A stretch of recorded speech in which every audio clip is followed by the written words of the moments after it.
Have you ever witnessed the breathtaking scale of modern bridge construction megaprojects? These insane engineering achievements are pushing the limits of what is possible in bridge building. In this documentary, we delve into the advanced construction methods and innovative techniques used to create today's largest bridges. Join us as we explore bridge engineering, showcasing the cutting-edge technology that is transforming our infrastructure.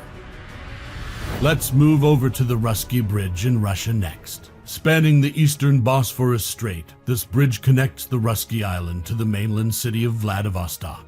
With a central span of 3,622 feet, the Russky Bridge holds the record for the longest cable-stayed bridge span in the world.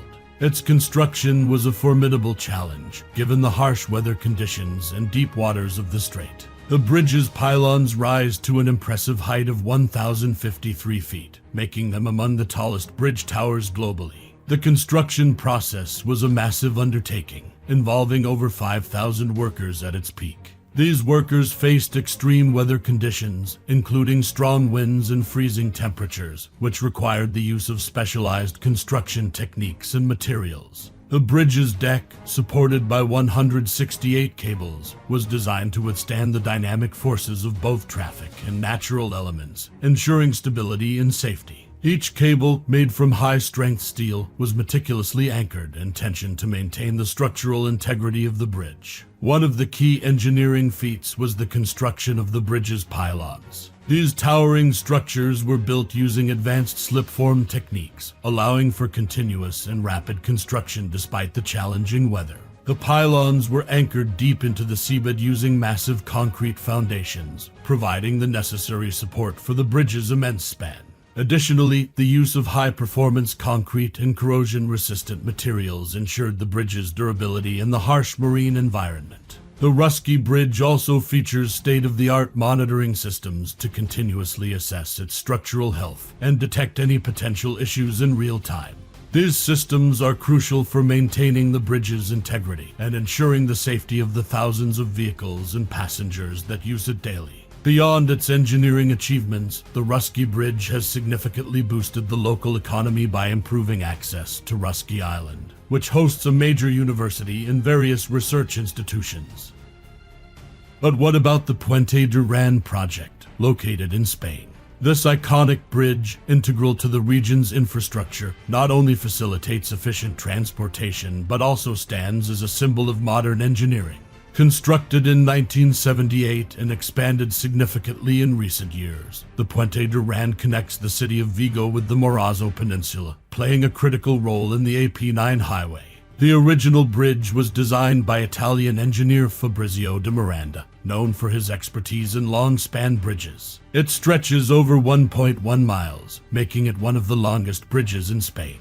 The expansion project, initiated in 2015 and completed in 2018, was driven by the need to alleviate traffic congestion and improve safety. The upgrade involved the addition of 2 new lanes, increasing the bridge's capacity to 6 lanes. This expansion was a challenging engineering feat, requiring precise planning and execution to ensure the bridge remained operational throughout the construction process. The project cost approximately $191 million, reflecting the complexity and scale of the undertaking.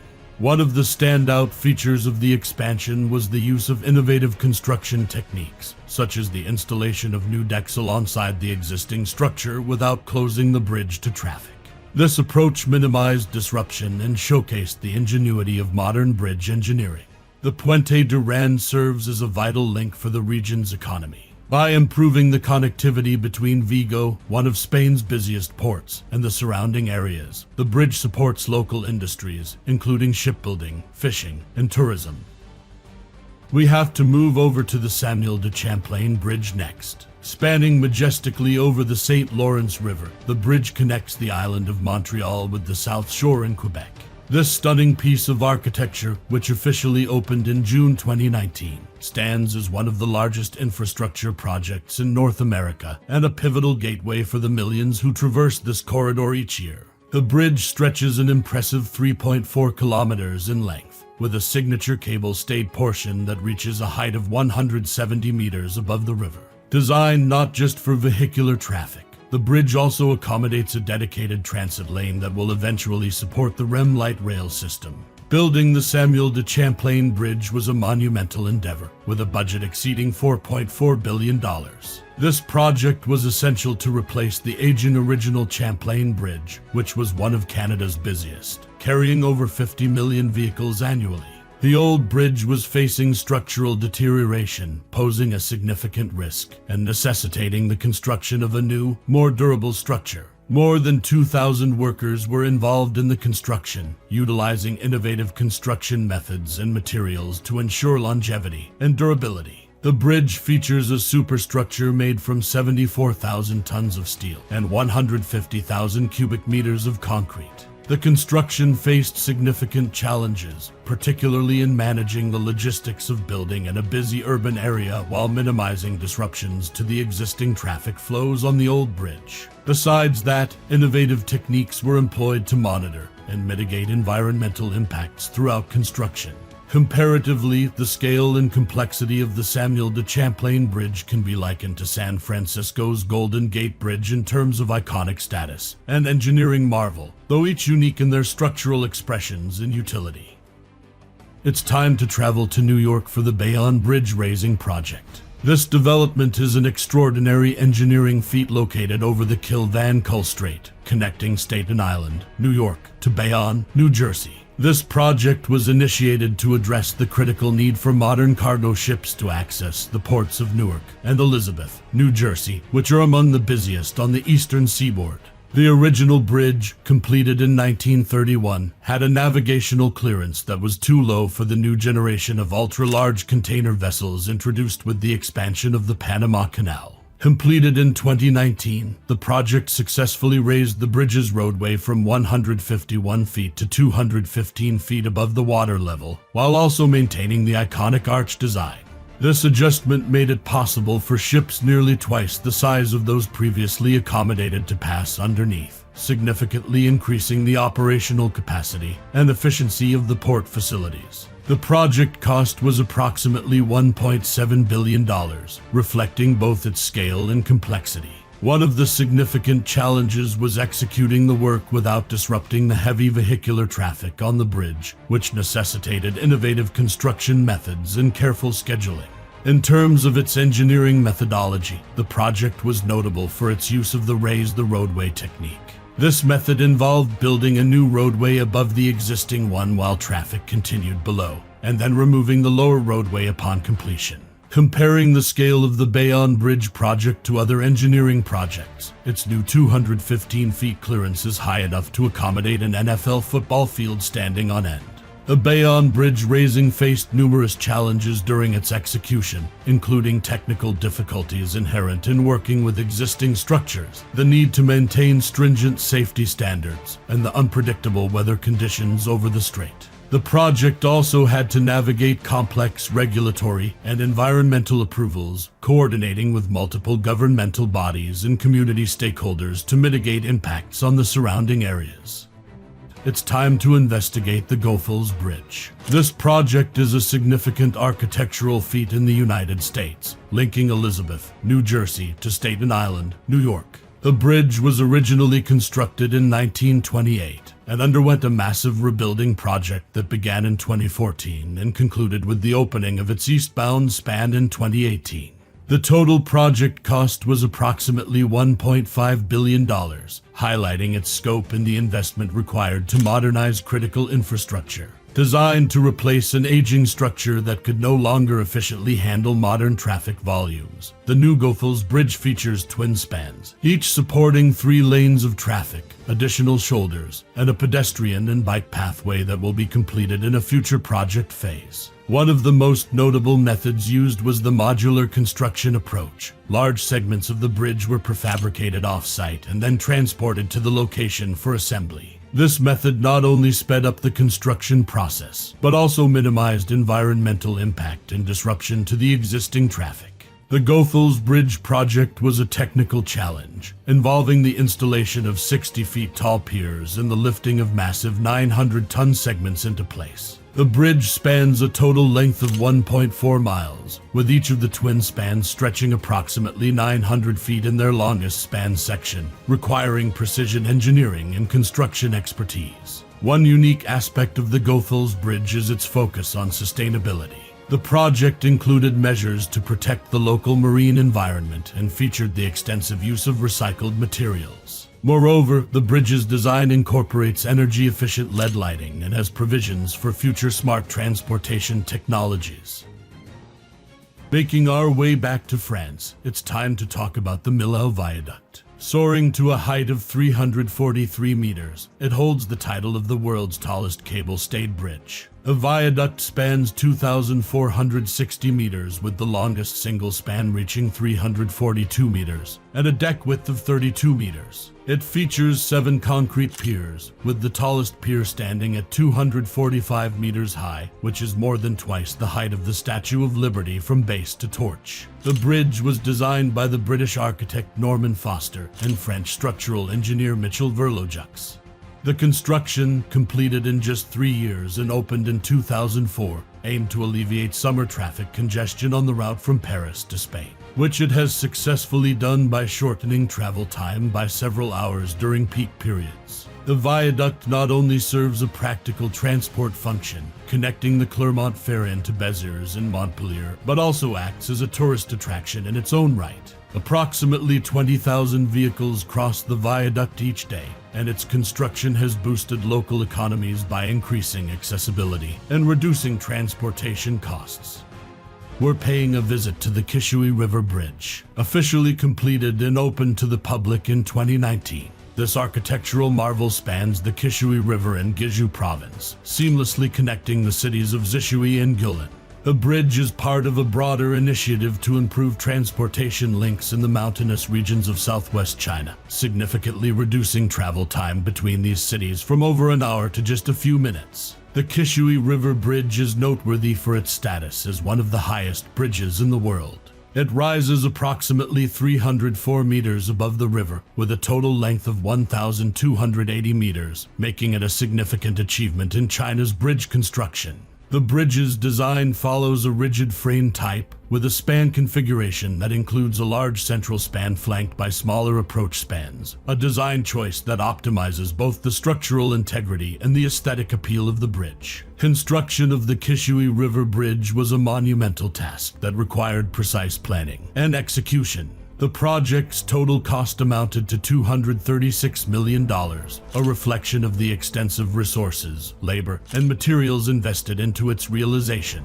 The construction phase involved the use of cutting-edge machinery and technologies, including high-strength concrete and steel, to ensure the bridge's ability to withstand the environmental challenges presented by its location. One of the most challenging aspects of the bridge's construction was the terrain of the Kishui River Valley itself. The steep and uneven landscape necessitated innovative construction methods, including the use of advanced cable crane systems to transport materials across the valley. The Kishui River Bridge not only serves as a vital transportation link but also as a testament to the advancements in modern Chinese engineering and construction techniques.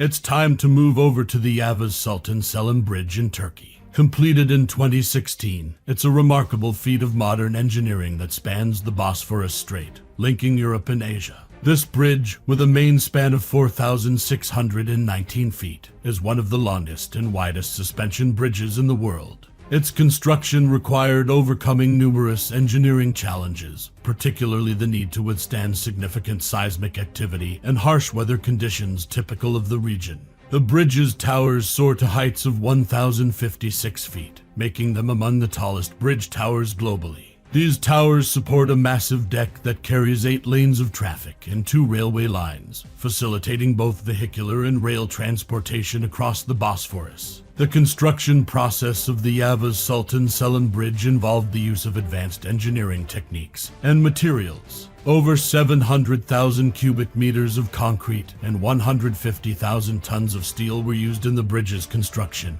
ensuring its robustness and durability. One of the critical components of the bridge is its cable system, comprising over 1.4 million meters of steel wire, which was meticulously spun on site to create the main cables. These cables are designed to support the immense weight of the bridge deck while allowing for flexibility and movement, essential for withstanding the dynamic forces exerted by traffic, wind, and potential earthquakes. The bridge also features state-of-the-art aerodynamic design elements to minimize wind resistance and ensure stability under various weather conditions. The construction team implemented a range of innovative safety measures, including advanced monitoring systems to continuously assess the bridge's structural health and detect any potential issues in real time. These systems are crucial for maintaining the bridge's integrity and ensuring the safety of the thousands of vehicles and passengers that use it daily. The bridge's strategic importance extends beyond transportation,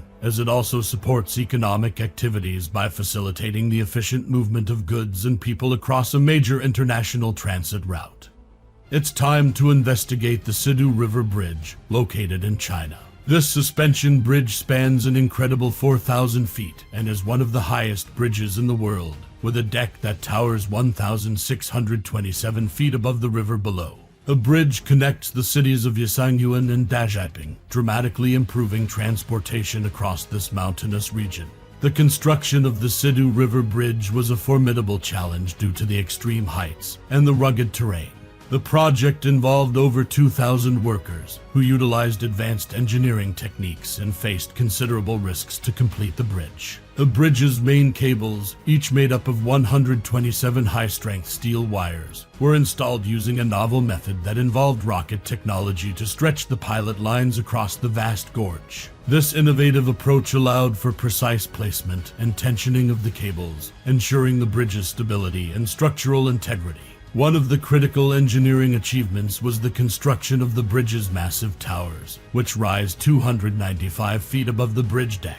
These towers were built using reinforced concrete and were designed to withstand significant seismic activity, given the region's susceptibility to earthquakes. The bridge deck, constructed using lightweight yet strong materials, is designed to handle both vehicular and pedestrian traffic. The deck's aerodynamic design helps to reduce wind resistance and ensures stability during high winds, which are common in the mountainous area. The construction team also implemented a comprehensive monitoring system to continuously assess the bridge's structural health and detect any potential issues in real time, ensuring long-term safety and reliability. The Sidu River Bridge has significantly reduced travel times between the two cities it connects, fostering economic growth and development in the region. We have to talk about the 1915 Çanakkale Bridge next, which is located in Turkey. Spanning the Dardanelles Strait, this suspension bridge connects the towns of Gelibolu on the European side with Lapseki on the Asian side. With a main span of 6,637 feet, it is the longest suspension bridge in the world, surpassing Japan's Akashi Kaikyo Bridge. The construction of the 1915 Çanakkale Bridge was a monumental task that involved overcoming numerous engineering challenges. The project, which cost approximately 2.8 billion euros, employed thousands of workers and utilized state-of-the-art technology and materials. The bridge's design includes two massive towers, each standing 1,043 feet tall, constructed using high-strength steel. These towers support the main cables, which are composed of over 162,000 miles of steel wire, meticulously spun on site to ensure optimal tension and load distribution. One of the key challenges was constructing the bridge in a seismically active area. To address this, engineers incorporated advanced seismic protection measures, including special bearings and dampers that allow the bridge to absorb and dissipate seismic energy. These features are crucial for ensuring the bridge's stability and safety in the event of an earthquake. Additionally, the bridge is designed to withstand the strong winds and harsh environmental conditions typical of the Dardanelles Strait. The bridge deck, which carries 6 lanes of traffic, was constructed using prefabricated sections. These sections, each weighing several hundred tons, were transported to the site by barges and lifted into place using specialized cranes. This method allowed for precise alignment and efficient assembly of the bridge deck, minimizing construction time and ensuring high-quality workmanship. The next Chinese megaproject is truly stunning, being among the highest bridges in China. I'm talking about the Pingtang Bridge, positioned in the rugged terrain of Guizhou Province. Completed in December 2019, this bridge is pivotal for local development, reducing travel times and linking communities previously separated by challenging terrain.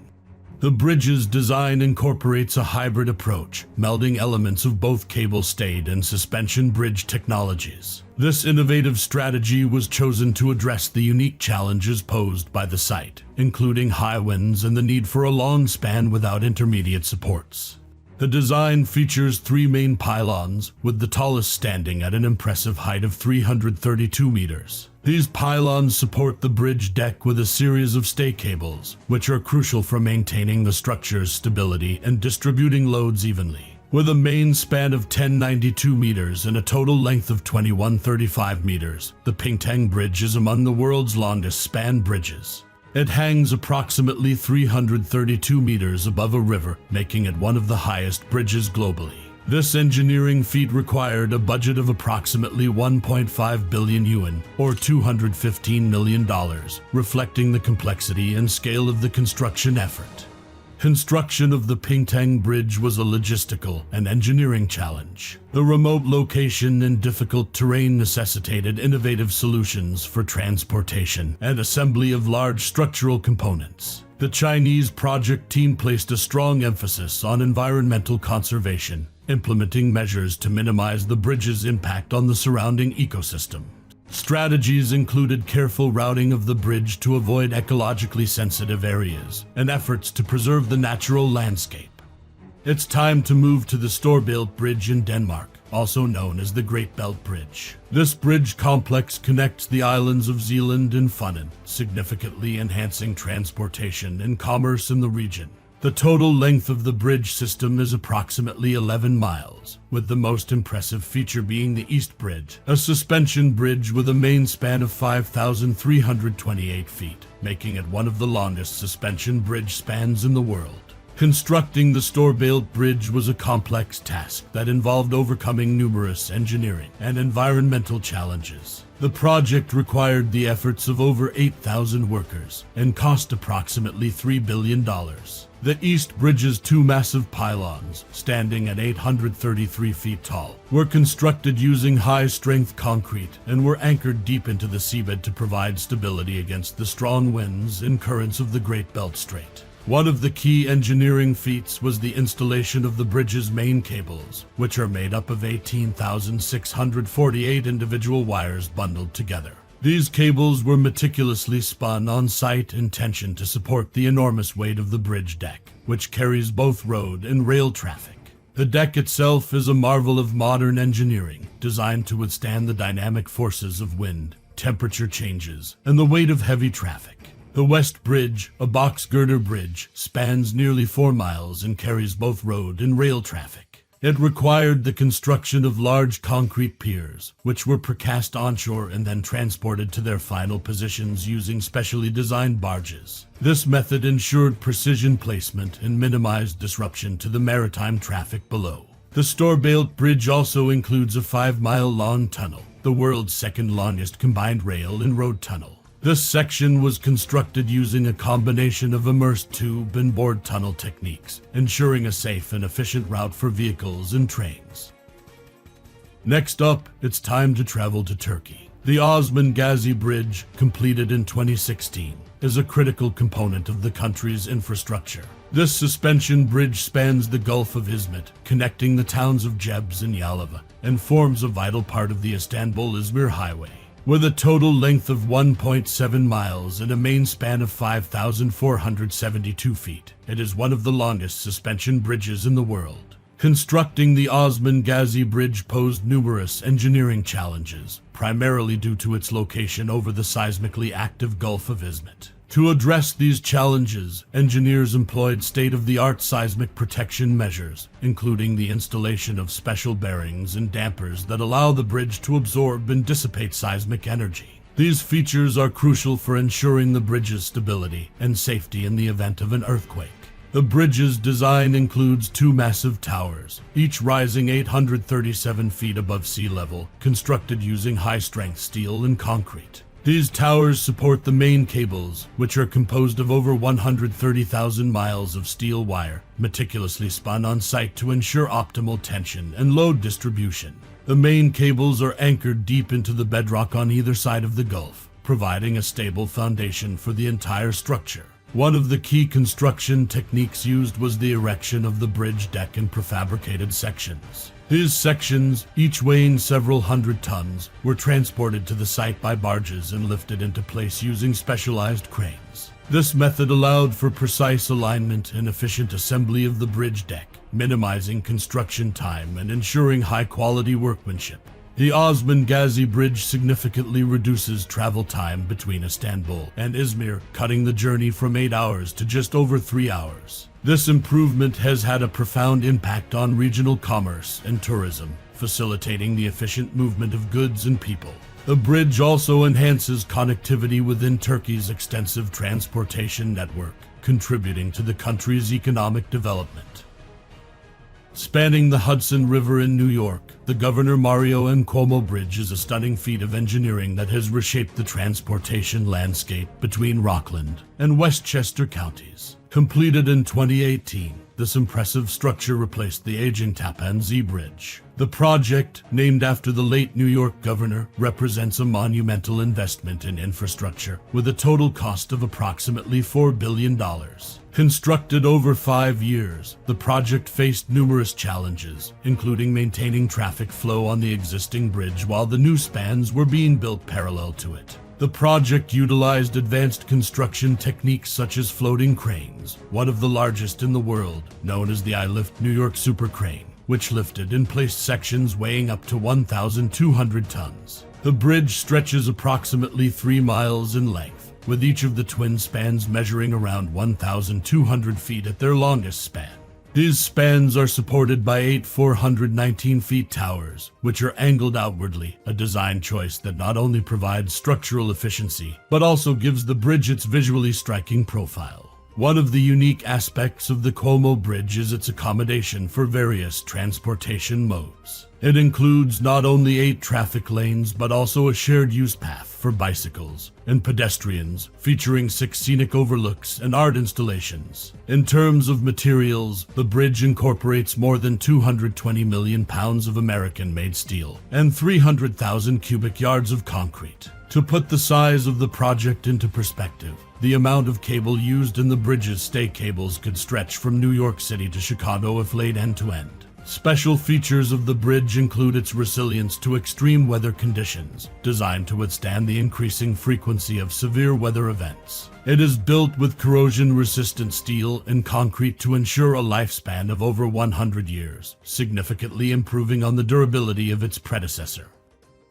Located in Louisiana, the Lake Pontchartrain Causeway stands as a monumental testament to bridge engineering.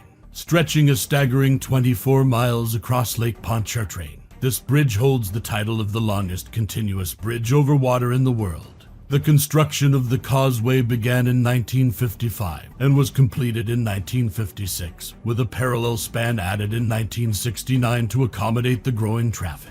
The project required the installation of over 9,000 concrete pilings, each driven deep into the lakebed to ensure stability and resilience against the water's varying conditions. This engineering marvel connects the cities of Medellín and Manville, significantly enhancing regional connectivity and economic integration. The causeway's design and construction addressed numerous challenges, including the lake's depth and the need for a structure that could withstand the harsh environmental conditions. The bridge's sheer length necessitated the use of innovative construction techniques and materials to ensure its longevity and safety. It features a series of low-rise spans supported by concrete pilings, creating a durable and stable roadway that has stood the test of time. The Lake Pontchartrain Causeway not only facilitates the daily commutes of thousands of residents, but also plays a crucial role in emergency evacuations during hurricanes, highlighting its strategic importance. In terms of economic impact, the causeway has significantly boosted local businesses by improving access to the greater New Orleans area.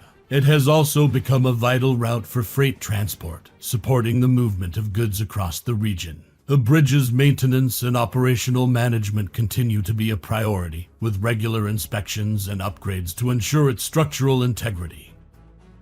Next, we turn our attention to the Humber Bridge in the United Kingdom, an iconic landmark in the realm of bridge construction. Completed in 1981, the Humber Bridge held the record as the world's longest single-span suspension bridge until 1998, with a main span measuring an impressive 4,626 feet. This feat of engineering connects the East Riding of Yorkshire with North Lincolnshire, significantly improving travel times and boosting economic ties between the two regions. Constructed at a cost of approximately £98 million, which would equate to around $500 million today, the Humber Bridge was a massive project of its time.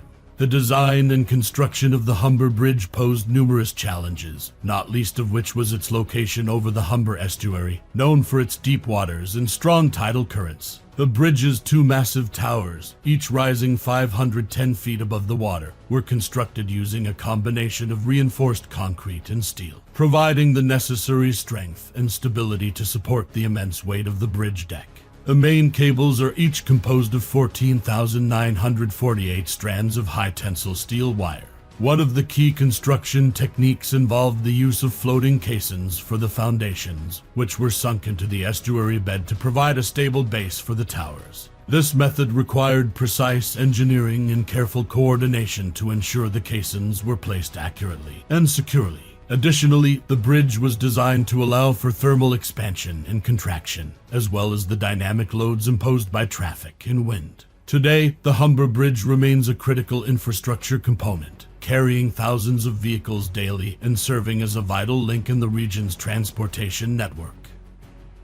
Next on our list is the Vasco da Gama Bridge in Portugal. Spanning an impressive 10 miles, this bridge is the longest in Europe, connecting the northern and southern parts of Lisbon across the Tagus River. Completed in 1998, the Vasco da Gama Bridge was constructed to alleviate the traffic congestion on the 25 Dobro Bridge and to support the growing urban sprawl. The project cost approximately $1 billion, reflecting its vast scale and the advanced engineering techniques required for its completion. The construction of the Vasco da Gama Bridge was a monumental task, involving over 3,000 workers at its peak. The bridge's design includes several key features to ensure its stability and longevity, particularly its resistance to seismic activity. Given Lisbon's history with earthquakes, special care was taken to incorporate flexible expansion joints and robust pylons that can withstand significant ground movement. The central span of the bridge is supported by cable-stayed structures, with towers reaching up to 492 feet high, providing the necessary clearance for maritime traffic below.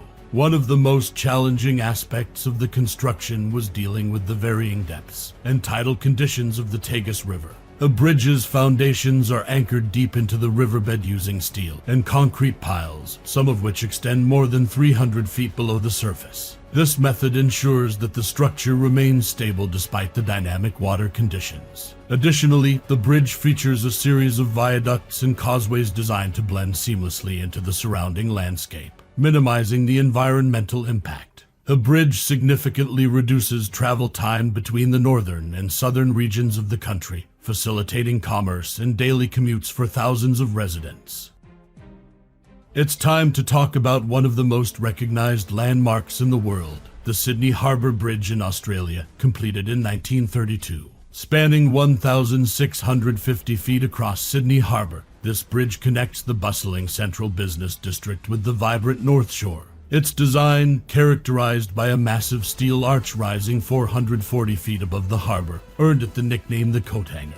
The bridge's construction utilized 52,800 tons of steel, assembled using a technique that involved building the two halves of the arch simultaneously and then joining them in the center, a method requiring precise engineering and coordination.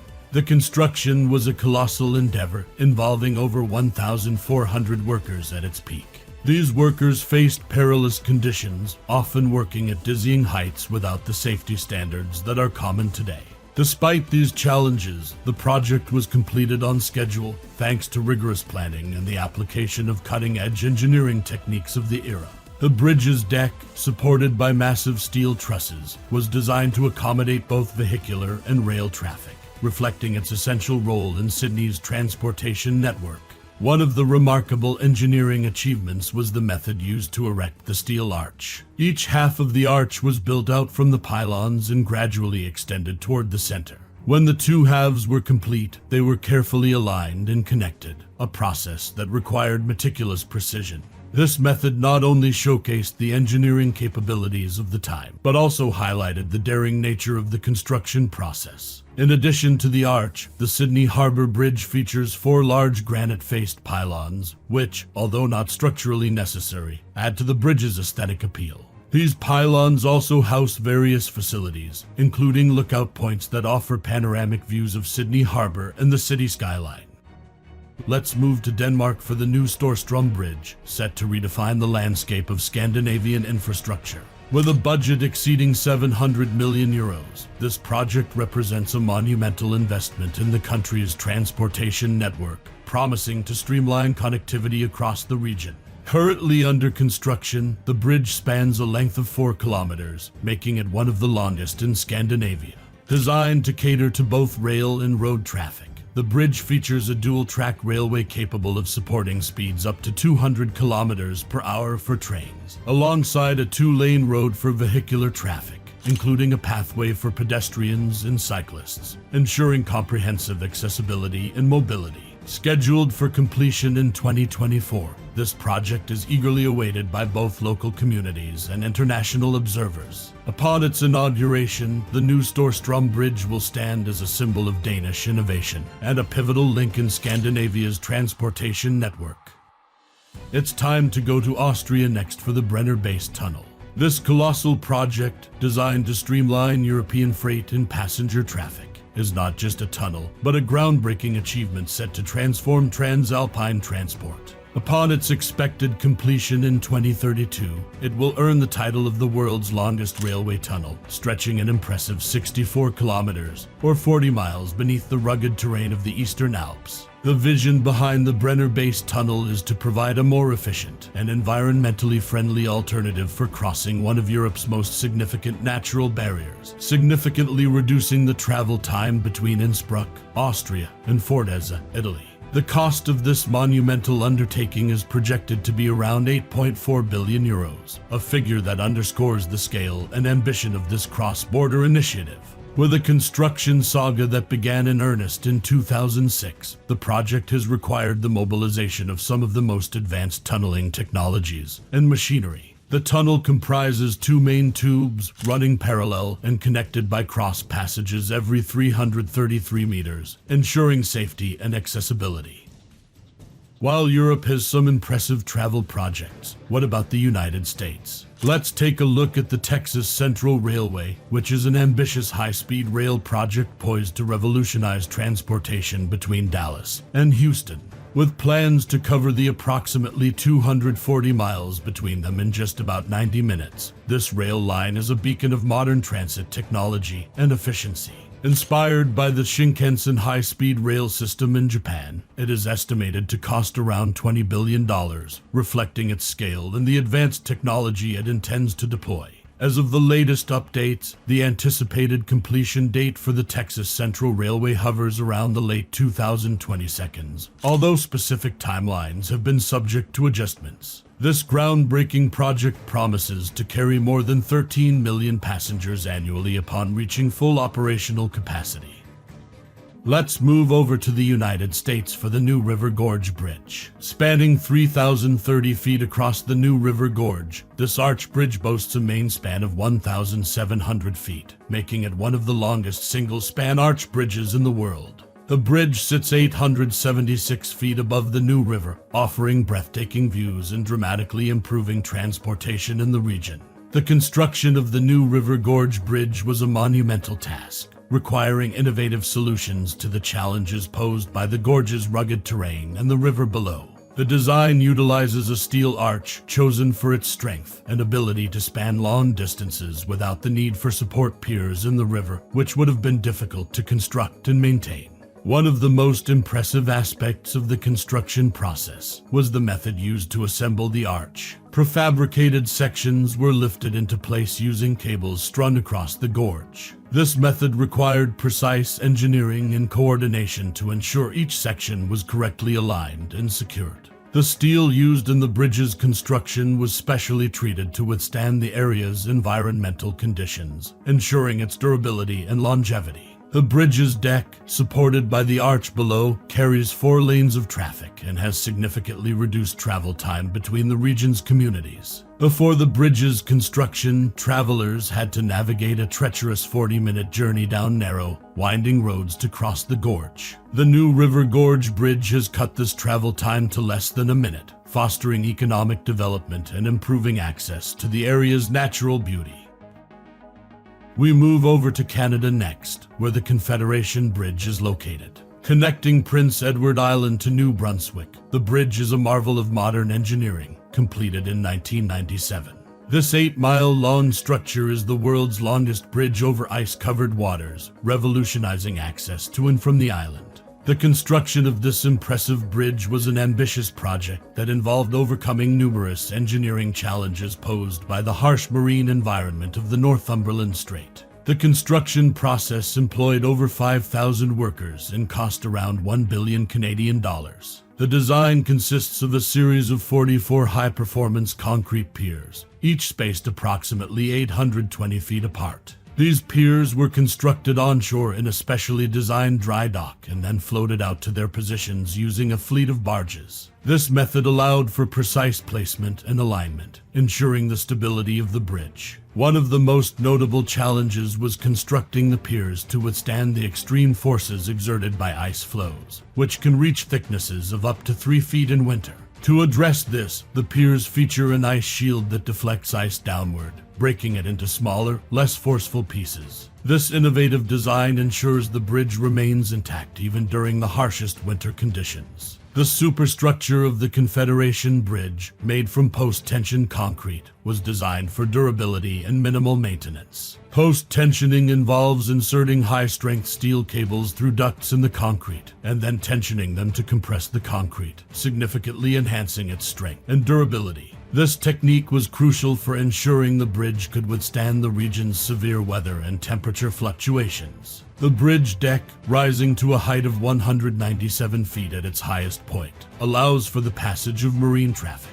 It carries 2 lanes of traffic and includes safety features such as a continuous concrete barrier and wind shields to protect vehicles from the strong winds common in the area. The bridge is equipped with a sophisticated monitoring system that provides real-time data on structural health, ensuring its safety and longevity. Let's talk about the Erasmus Bridge in Rotterdam, Netherlands. Stretching 2,631 feet across the Nieuwe Maas River, this cable-stayed bridge is notable for its single, asymmetrical pylon that rises 456 feet into the air. The bridge connects the northern and southern parts of Rotterdam, enhancing the city's infrastructure and promoting economic growth. The construction of the Erasmus Bridge presented numerous engineering challenges, particularly due to its unique design and the heavy traffic it needed to support. The bridge's pylon, made of 8,000 tons of steel, was constructed on site using advanced techniques to ensure its stability and strength. The pylon's asymmetrical design required precise calculations and innovative construction methods to balance the forces exerted by the bridge's cables and deck. One of the key features of the Erasmus Bridge is its cable-stayed design, which includes 40 steel cables that fan out from the pylon to support the bridge deck. These cables were carefully tensioned to ensure even distribution of weight and to minimize movement under dynamic loads such as wind and traffic. The bridge deck itself is constructed from steel and concrete, providing the necessary strength to support both vehicular and pedestrian traffic. During construction, engineers faced the challenge of building the bridge over a busy waterway without disrupting river traffic. To address this, the main span of the bridge was built off-site and floated into position using barges. This method allowed for precise placement and minimized interruptions to the bustling port activities below.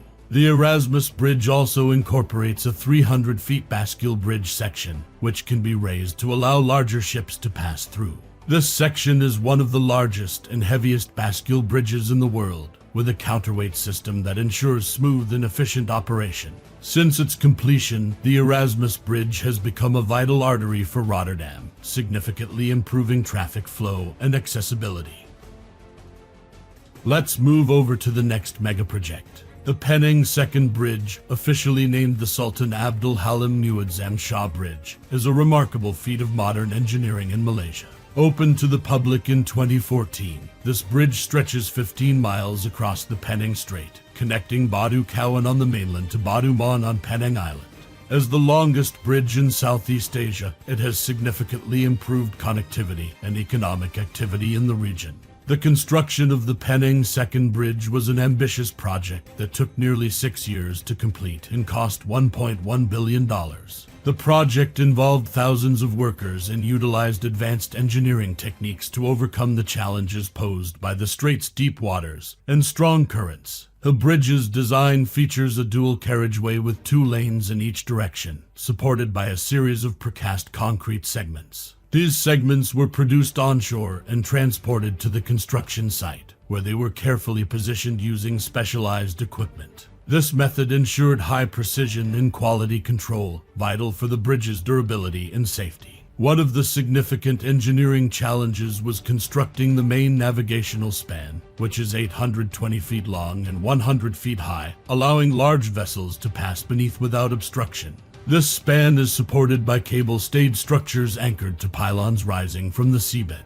The cables, made from high-strength steel, were meticulously tensioned to provide optimal support for the bridge deck, balancing the loads from traffic and environmental forces. To ensure the bridge's longevity, the construction incorporated several advanced features, including a robust foundation system. The piers were driven deep into the seabed to withstand seismic activity and the constant movement of the waters. Additionally, the bridge is equipped with a comprehensive monitoring system to track structural health and detect any potential issues in real time.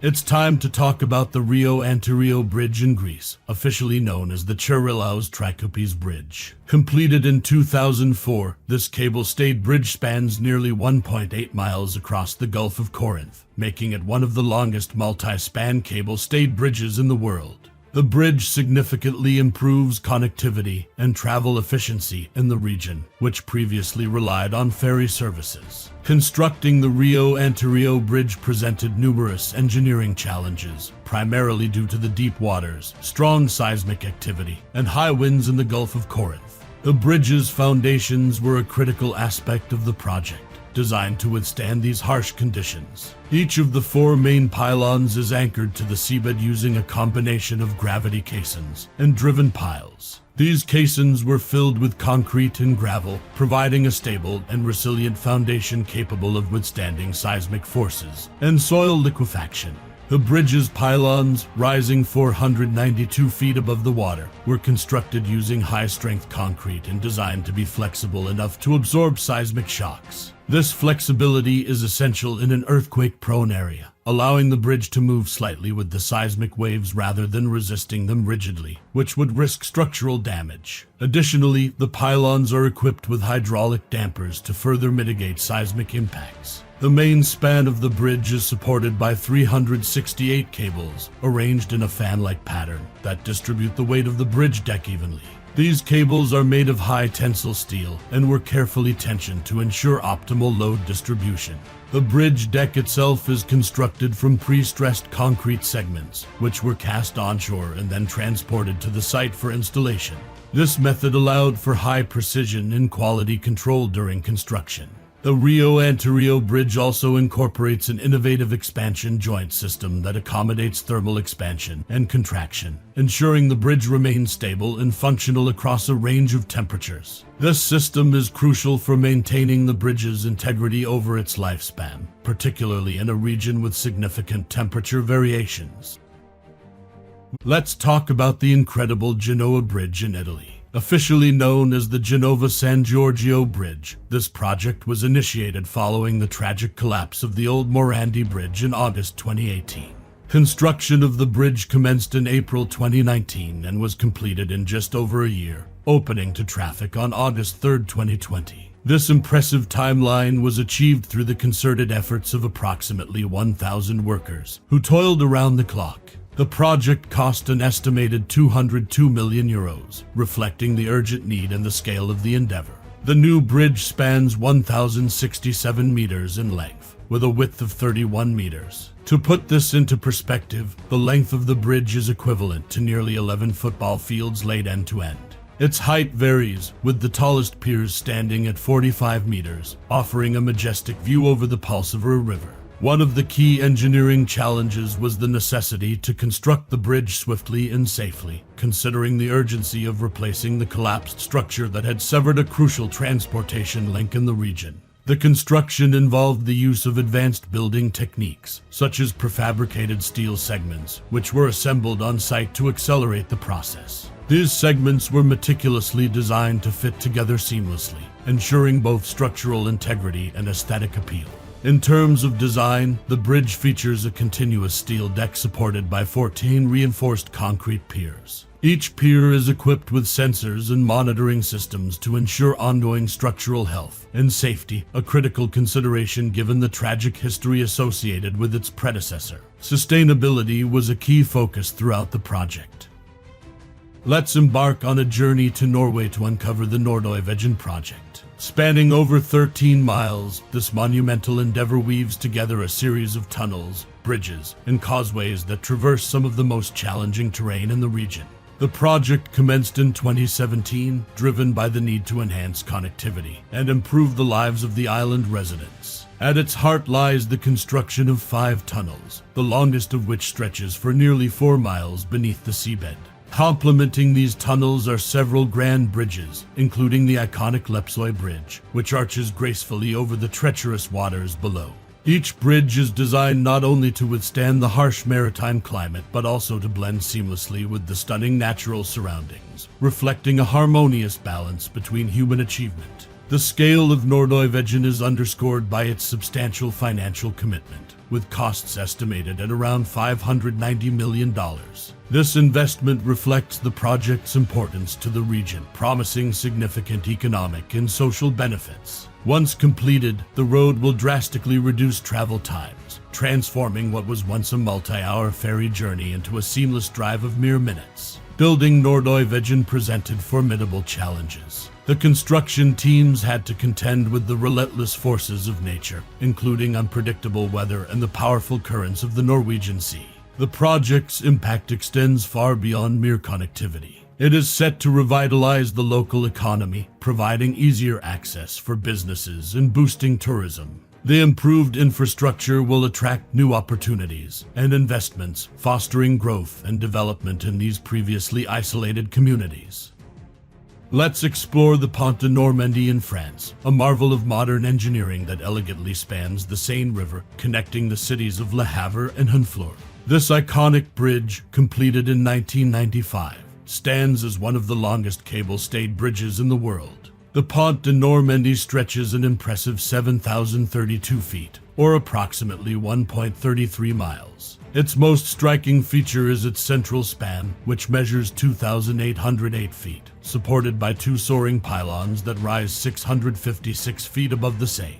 These pylons, constructed from reinforced concrete, are designed to withstand strong winds and seismic activity, ensuring the bridge's stability and longevity. Construction of the Pont de Normandie began in 1988 and took 7 years to complete. The project was a significant undertaking, costing around $465 million. One of the engineering highlights of the Pont de Normandie is its use of cable-stayed technology, which allows for longer spans and greater flexibility compared to traditional suspension bridges. The bridge's deck is supported by a series of cables that fan out from the pylons, creating a visually stunning and structurally efficient design. The bridge's roadway consists of 4 lanes, 2 in each direction. The bridge has reduced travel time between Le Havre and Honfleur to just a few minutes, enhancing economic activities and fostering closer ties between the 2 cities. Architecturally, the Pont de Normandie is celebrated for its elegant and minimalist design, which complements the surrounding landscape. Its sleek lines and towering pylons make it a landmark that is both functional and aesthetically pleasing. The bridge has won numerous awards for its design and engineering, including the Outstanding Structure Award from the International Association for Bridge and Structural Engineering in 1995. The construction of the Pont de Normandie involved innovative techniques and meticulous planning. Engineers had to address several challenges, including the strong winds typical of the region and the need to maintain river traffic during construction. The use of precast concrete segments assembled on site allowed for precise construction and minimized disruptions. Each segment, weighing up to 200 tons, was carefully positioned and secured, ensuring the structural integrity of the bridge. The economic impact of the Pont de Normandie extends beyond improved transport links. It has become a tourist attraction in its own right, drawing visitors who marvel at its design and the panoramic views it offers. Moreover, the Pont de Normandie has played a vital role in regional integration within the European Union. By improving transport links between France and its northern neighbors, the bridge facilitates smoother and more efficient movement of goods and people across borders.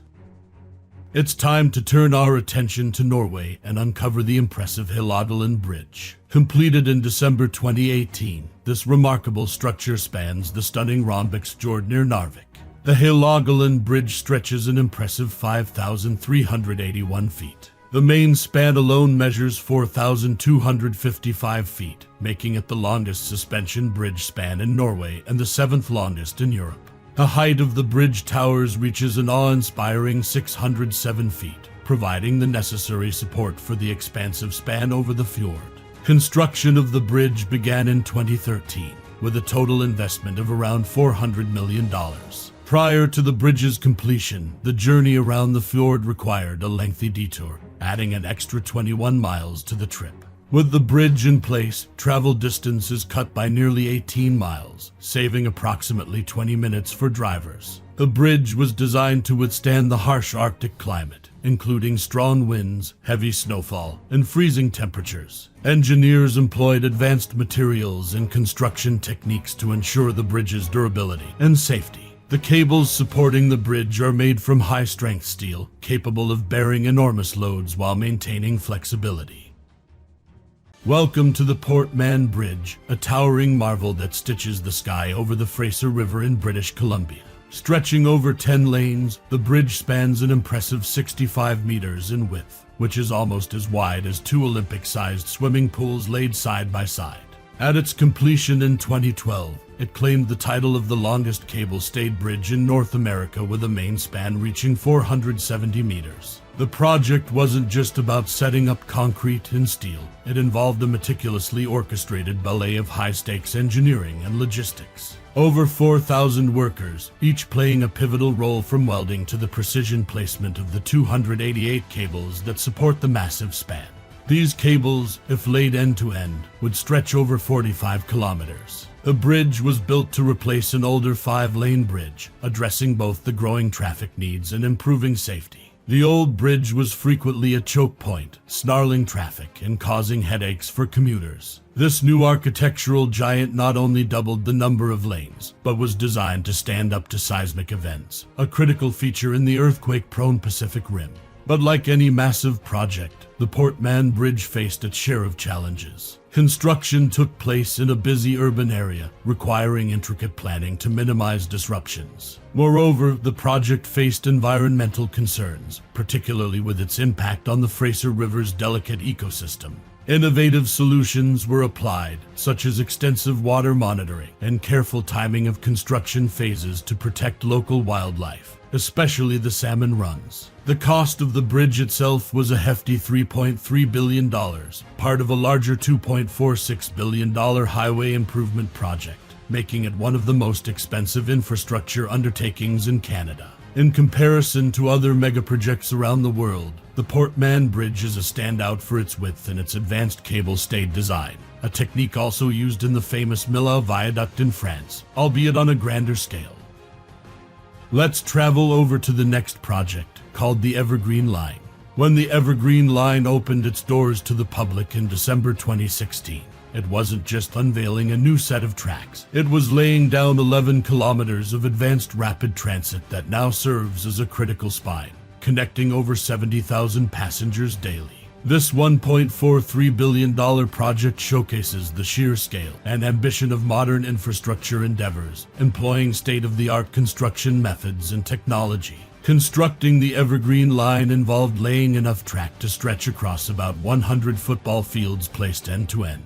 Within this sprawling network, 6 new stations emerged, each designed with unique architectural elements reflecting the character of their respective neighborhoods, enhancing not just functionality but also community identity.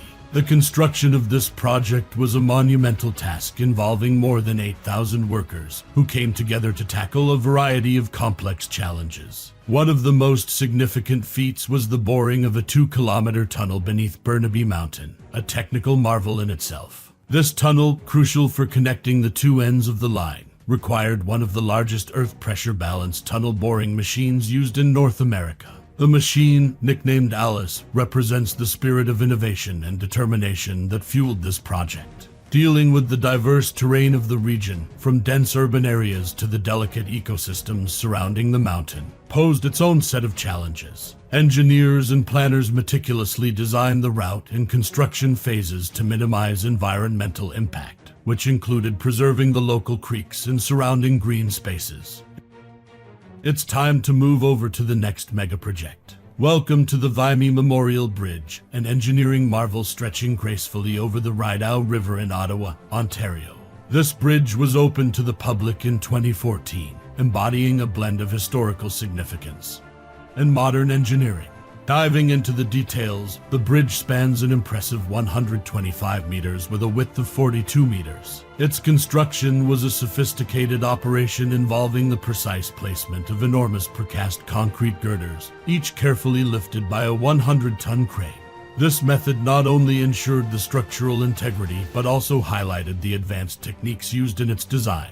A project of this magnitude required a substantial investment, with the budget reaching around $50 million.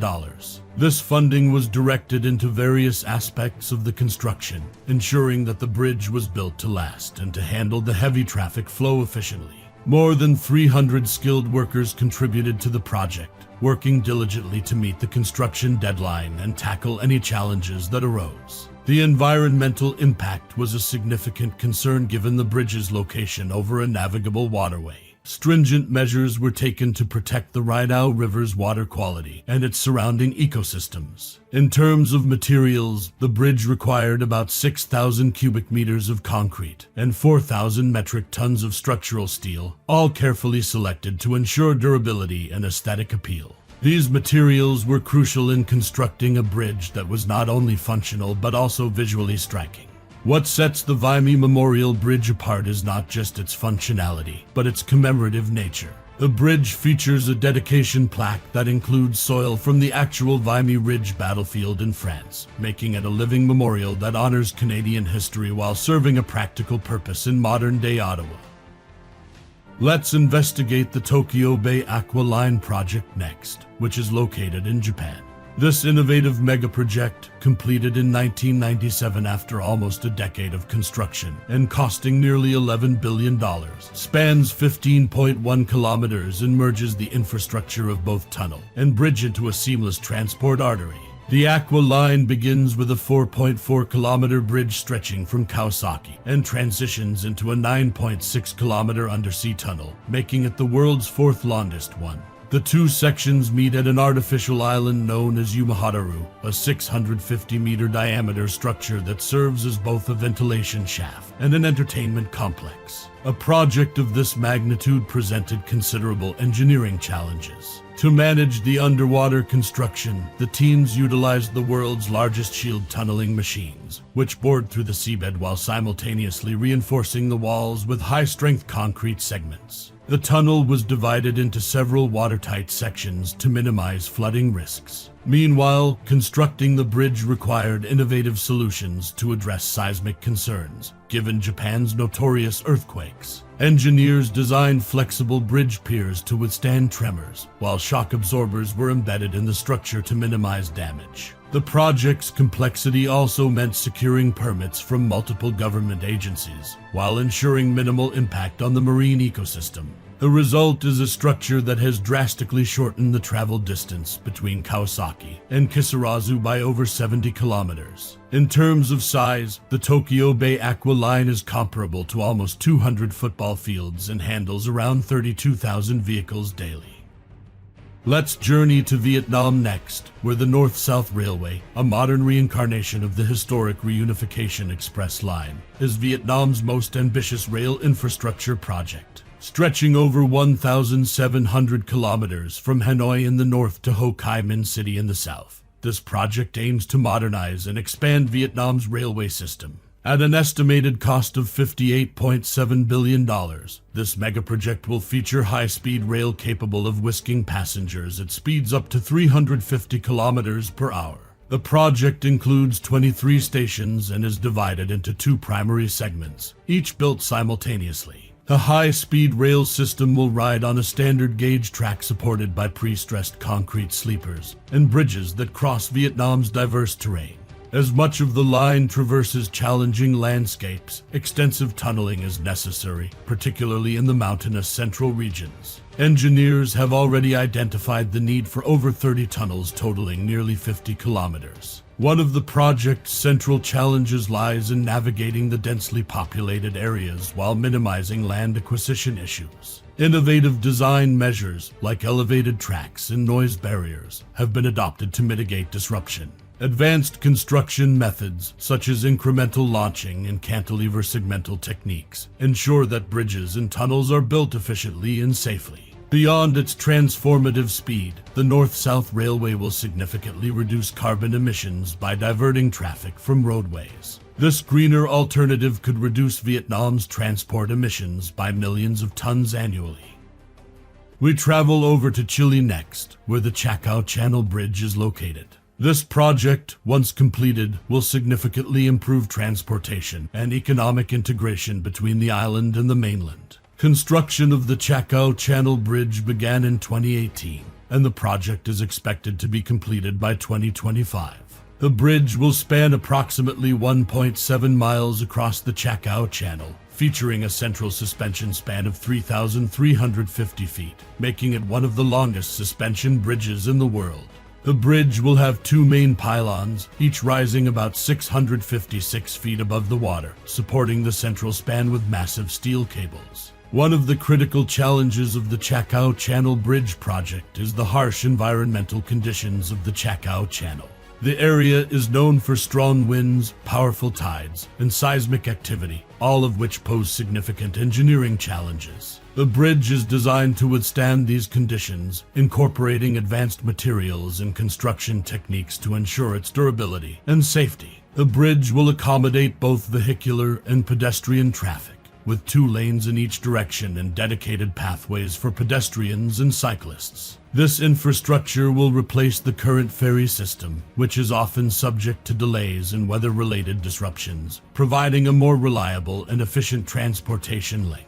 The project is estimated to cost around $740 million, with funding sourced from both the Chilean government and international investors. The economic benefits of the bridge are expected to be substantial, including increased tourism, reduced transportation costs, and enhanced economic integration between Chiloé Island and the mainland. But have you ever heard about the construction of the Puente Pumarejo? This cable-stayed bridge spans the Magdalena River in Colombia, providing a critical transportation link between the eastern and western parts of the city and improving connectivity for the entire region. Construction of the Puente Pumarejo began in 2015 and was completed in 2019. The bridge is approximately 1.5 miles long and features a central span of 722 feet, supported by 2 main pylons rising 492 feet above the river. The bridge's design includes 4 lanes of vehicular traffic, as well as pedestrian and bicycle pathways, enhancing its accessibility and functionality. One of the significant engineering challenges of the Puente Pumarejo project was the need to accommodate the large volume of river traffic passing beneath the bridge. The bridge's clearance of 148 feet allows for the passage of large vessels, including cargo ships and riverboats, ensuring the continued flow of commerce along the Magdalena River. The construction process also involved advanced techniques for pile driving and cable installation, ensuring the structural integrity and durability of the bridge. The bridge has generated significant economic benefits, including reduced travel time, increased trade, and enhanced regional connectivity. The project also created numerous jobs during the construction phase and continues to support local economic activities. Next up, it's time to investigate the Huey P. Long Bridge. Since its original completion in 1935, this bridge has stood as a vital link for both rail and vehicle traffic between the eastern and western halves of the metropolitan New Orleans area. The bridge underwent a massive expansion and renovation project that began in 2006 and concluded in 2013, drastically enhancing its capacity and safety. The project's scale was monumental, with a budget of $1.2 billion, making it one of the largest public works projects in Louisiana's history. This extensive modernization aimed to address the bridge's notorious narrow lanes, which were often seen as a bottleneck for traffic and a hazard for drivers. Originally constructed during the Great Depression as part of a nationwide infrastructure initiative, the Huey P. Long Bridge was named after the famed Louisiana Governor Huey P. Long, who was a major proponent of infrastructure projects. At the time of its initial completion, it was among the longest railroad bridges in the United States, featuring a continuous truss design that was a marvel of that era's engineering capabilities. The renovation project expanded the bridge's width, adding wider traffic lanes that increased the overall width from 18 feet to an impressive 43 feet. This expansion included the installation of new roadways and rail lines, significantly increasing the bridge's traffic capacity and safety. The bridge's elevation was a significant challenge, situated 135 feet above the Mississippi River, which necessitated complex vertical construction techniques. Engineers employed high-strength, lightweight concrete and advanced steel composites to handle the loads and stresses involved with such height and width, ensuring long-term durability against the river's powerful currents and the region's frequent severe weather. The construction work involved around 300,000 cubic yards of concrete, enough to fill 90 Olympic-sized swimming pools. It's time to visit the Mackinac Bridge project. Known affectionately as Big Mac or Mighty Mac, this bridge links Michigan's upper and lower peninsulas, thus uniting what nature had divided. Located in Michigan, the Mackinac Bridge was completed in 1957 after 3.5 years of construction, overcoming numerous challenges posed by geography and climate. At the time of its completion, the Mackinac Bridge was the world's longest suspension bridge between anchorages, a title it held for many years. Spanning an impressive total length of about 5 miles, with a central span of 3,800 feet, the bridge was a marvel that required extraordinary engineering prowess and innovation. The construction cost was approximately $100 million, equivalent to nearly $1 billion today. Constructing the Mackinac Bridge was a colossal undertaking involving the coordination of hundreds of workers. The project faced many challenges, including harsh weather conditions that could change swiftly, posing risks to workers and the structural integrity of the emerging bridge. Winter gales and fog were routine obstacles that required innovative solutions, such as heated scaffolds and special gear for workers. One of the most notable aspects of the Mackinac Bridge's construction was the use of pioneering techniques for deep water caisson construction. These massive caissons were sunk to depths of up to 210 feet below the water's surface, a groundbreaking achievement at the time. The bridge's towers, standing at 552 feet above water level, required the transportation and assembly of thousands of tons of steel, sourced from mills across the United States. The Mackinac Bridge greatly simplified travel between the two peninsulas, which previously relied on a ferry service that was often hindered by ice in winter. The total amount of steel used in the bridge, approximately 42,000 tons, is enough to build nearly 400 tanks. Next up, we have to check out the Federal Way Link extension. Located in Washington state, this significant extension aims to enhance connectivity between the densely populated regions south of Seattle, spanning from the Angle Lake Station through Des Moines and into Federal Way. The project, managed by Sound Transit, began construction in 2020 and is slated for completion later into 2024. With a budget of approximately $3.1 billion, the Federal Way Link extension will add 7.8 miles of new track to the existing light rail system, promising to significantly ease traffic congestion. Designing and constructing a light rail extension through heavily urbanized areas presents a variety of challenges. One major hurdle has been the need to integrate new rail lines with existing infrastructure, requiring complex engineering solutions to bridge roads, navigate through dense urban landscapes, and minimize disruption to local communities and ecosystems. Extensive tunneling and elevated track sections are key components of the project, designed to ensure that the rail service is both efficient and minimally invasive.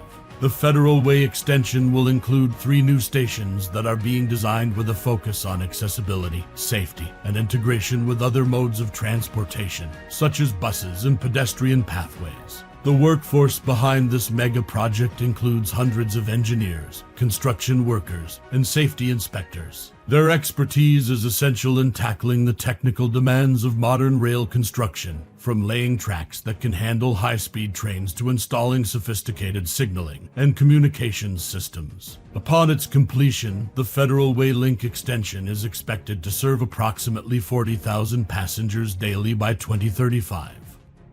In the heart of Texas, the North Tarrant Express project stands as a testament to transformative infrastructure innovation.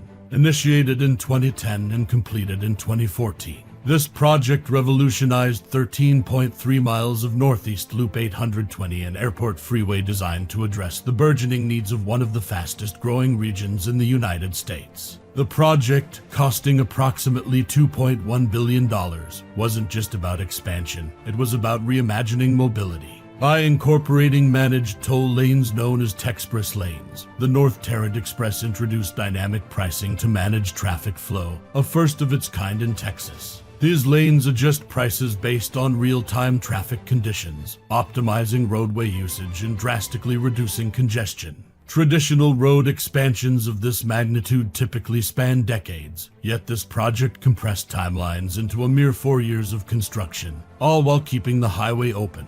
This feat was achieved through around-the-clock work and an innovative approach to staging and materials handling that minimized disruptions to the daily lives of nearly 200,000 drivers. This immense undertaking required the coordination of thousands of workers, from engineers who redesigned interchanges to support smoother traffic flow to expansive construction teams. The North Tarrant Express implemented several green initiatives, such as using recycled materials for roadbeds and deploying advanced stormwater management systems to protect the region's waterways, setting a new standard for eco-friendly construction practices in large-scale infrastructure projects. Moreover, the economic impact of the North Tarrant Express has been profound.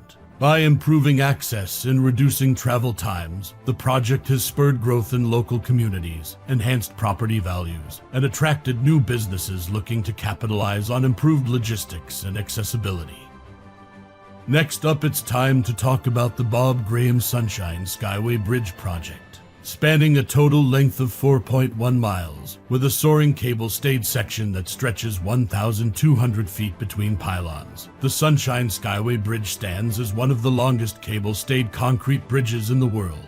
Constructed at a cost of $244 million, it was developed in response to a catastrophic collision in 1980, when the original bridge was struck by a freighter during a storm, causing a portion to collapse. This new bridge was designed to prevent such a disaster from recurring, featuring 430 feet tall pylons and a road deck that rises 193 feet above the water, allowing ample clearance for ships passing underneath, thus significantly mitigating the risk of ship collisions. The design of the Sunshine Skyway Bridge integrates advanced engineering techniques, including the use of high-strength, corrosion-resistant steel and aerodynamic concrete pylons, ensuring durability against harsh marine conditions and the threat of hurricanes. The bridge's cables, if laid end-to-end, could stretch over 300 miles, long enough to reach from Tampa to Key West. The construction process itself was a monumental task, employing over 1,000 workers at its peak.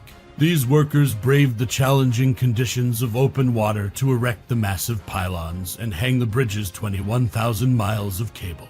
The project not only demanded precision in execution, but also required innovative solutions to minimize environmental impact, such as careful management of construction runoff to protect the bay's delicate marine ecosystems. Pattullo Bridge, located in Canada. Spanning the majestic Fraser River in British Columbia, the new Patullo Bridge is an engineering marvel set to redefine the transportation landscape of the Greater Vancouver area. This infrastructure project was initiated in 2019 with an expected completion date sometime in 2024. Replacing the aging Patullo Bridge built in 1937, the new structure is designed to meet modern seismic standards and accommodate increased traffic flow, thereby solving critical problems of safety and congestion. The original bridge, now over 8 decades old, was deemed unable to withstand a significant earthquake and struggled to handle the 68,000 vehicles crossing daily. The new bridge will boast a wider, more robust design featuring 4 lanes that can expand to 6 in the future. It extends approximately 1.2 kilometers in length, with the main span offering clearance for river traffic below. This is a significant upgrade from the old bridge, which had lanes so narrow they were often considered hazardous. Constructed at an estimated cost of $1 billion, the project is a major investment in public safety and urban development. The workforce on this project is engaged in a variety of tasks, from massive concrete pours to intricate steelwork that involves laying enough steel cables to stretch from Vancouver to Seattle if laid end to end.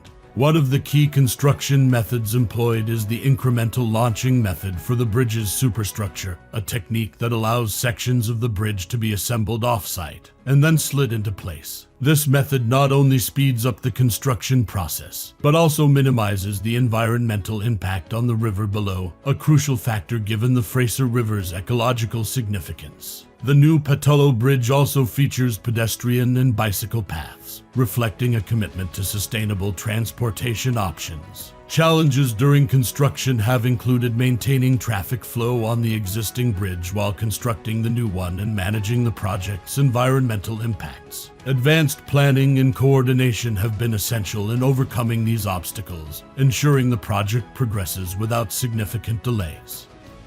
Let's travel to Malaysia next, where a huge railway megaproject is underway called the East Coast Rail Link. Stretching approximately 665 kilometers, the project will connect the strategic port town of Port Klang on the Straits of Malacca to Kota Baru in the northeast, slashing travel time between the east and west coasts of peninsular Malaysia. Commenced in 2017 with an anticipated completion in 2026, this ambitious project is not just a rail line, it is a key part of China's Belt and Road Initiative, showcasing a significant international collaboration.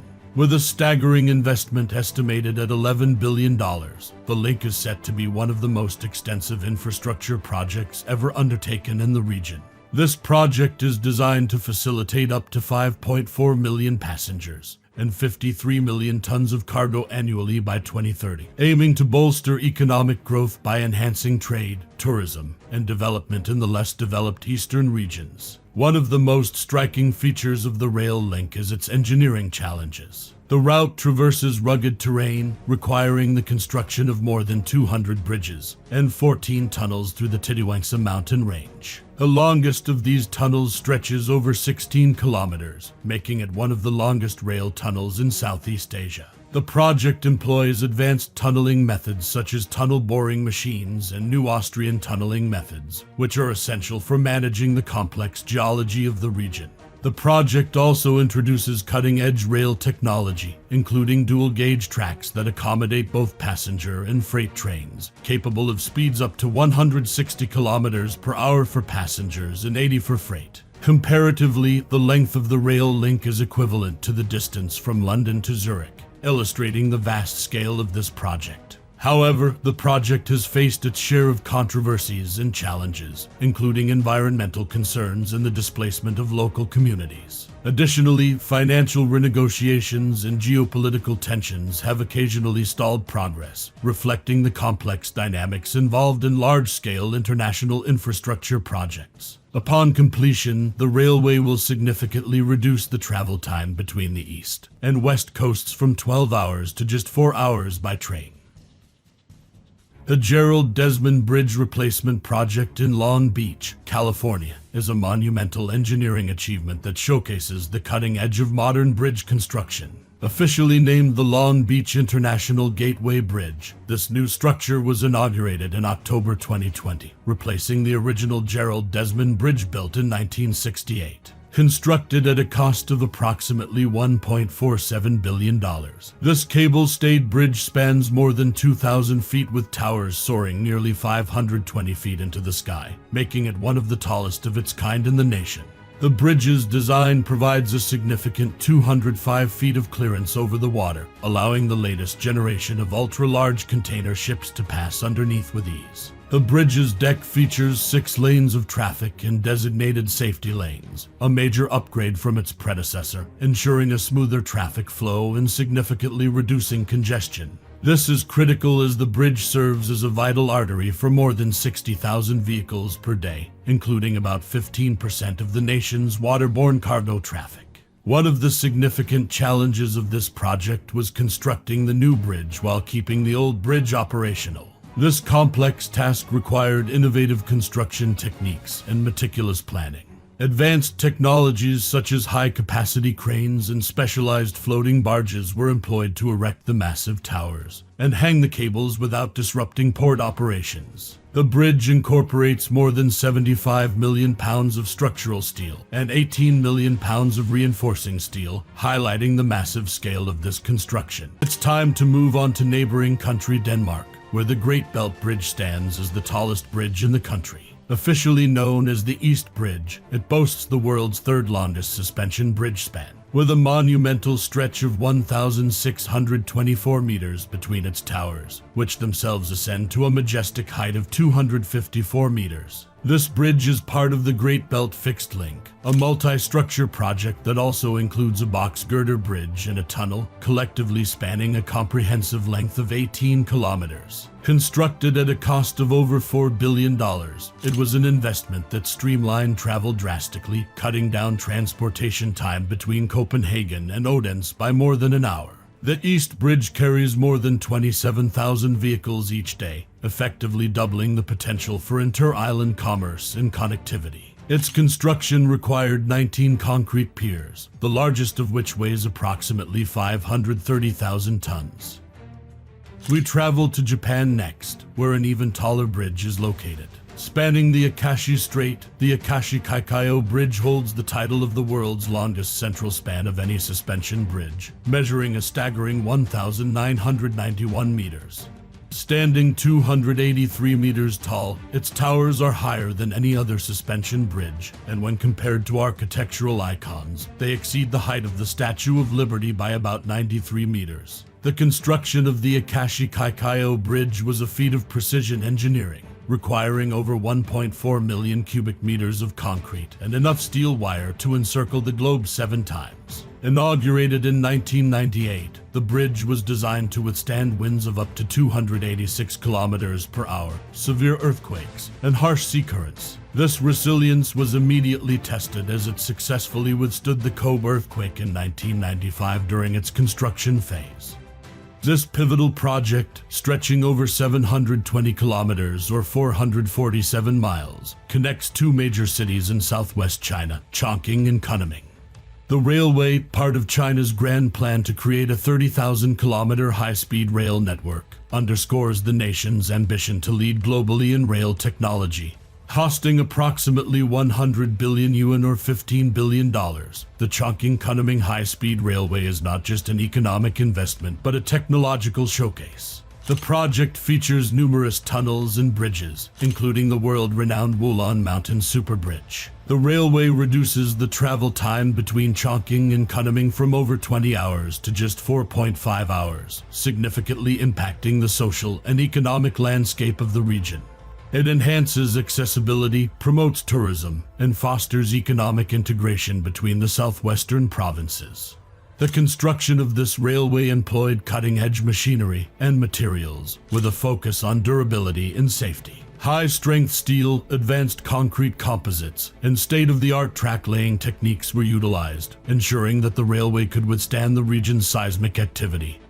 The use of tunnel boring machines and bridge-building gantries played a pivotal role in accelerating the construction pace, demonstrating China's prowess in leveraging technology for infrastructure development. One of the key challenges encountered during the construction was the environmental impact. particularly in ecologically sensitive areas. The project team implemented several mitigation strategies, such as rerouting sections of the track, constructing wildlife crossings over and under the railway, and implementing strict construction practices to minimize the disturbance to the natural landscape. But the project has not been without its controversies, including concerns over land acquisition and environmental degradation. The government and project developers have faced criticism over the lack of transparency and adequate compensation for those affected. Despite these challenges, the Chongqing-Kunming high-speed railway remains a symbol of progress and a critical component of China's vision for a modern country. Such as the Chesapeake Bay Bridge Tunnel, stretching over the waters of the Chesapeake Bay to connect Virginia's eastern shore with the mainland.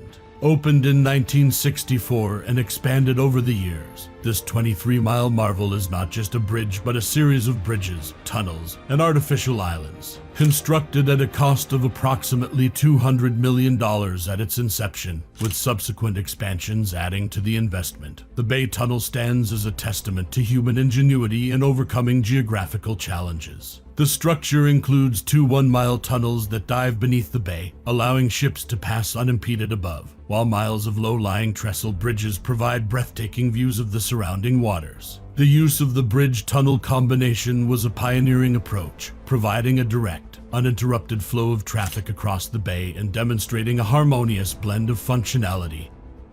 Let's dive into the Hong Kong-Zhuhai-Macau Bridge Tunnel.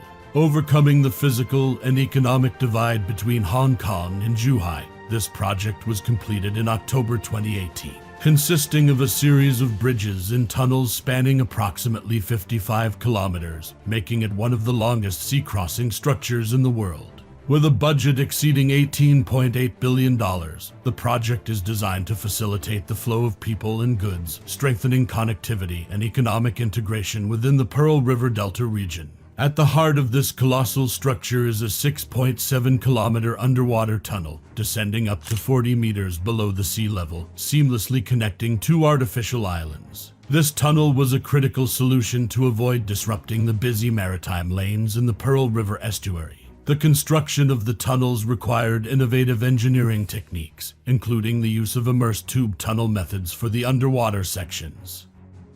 Crossing the North Sea, it's time to visit Norway for a massive underwater megaproject. Norway's Coastal Highway project is an unparalleled infrastructure endeavor aimed at revolutionizing travel along the country's rugged western coast. With an estimated cost of $40 billion, this ambitious project seeks to eliminate the need for 7 ferry crossings by connecting the cities of Kristiansand in the south to Trondheim in the north through a continuous, ferry-free highway. Spanning over 1,100 kilometers, it involves the construction of bridges, tunnels, and causeways designed to navigate the challenging Norwegian underwater terrain and weather conditions. A highlight of the project is the proposed construction of the world's longest and deepest submerged floating tunnel, a feat of engineering that exemplifies Norway's innovative approach to overcoming geographical obstacles. This tunnel alone, part of the route across the Sognefjord, is expected to stretch 3.7 kilometers in length and reach depths of up to 392 meters below sea level. Scheduled for completion in 2050, the Coastal Highway project not only aims to significantly reduce travel time across the western coast, but also to boost economic growth and connectivity in remote regions. Let's transition to another underwater project that is connecting cities, called the Busan-Gyeonggi Fixed Link. Spanning an impressive length of 8.2 kilometers, this fixed link connects the bustling city of Busan with the scenic island of Gyeonggi in South Korea, serving as a vital artery that significantly reduces travel time.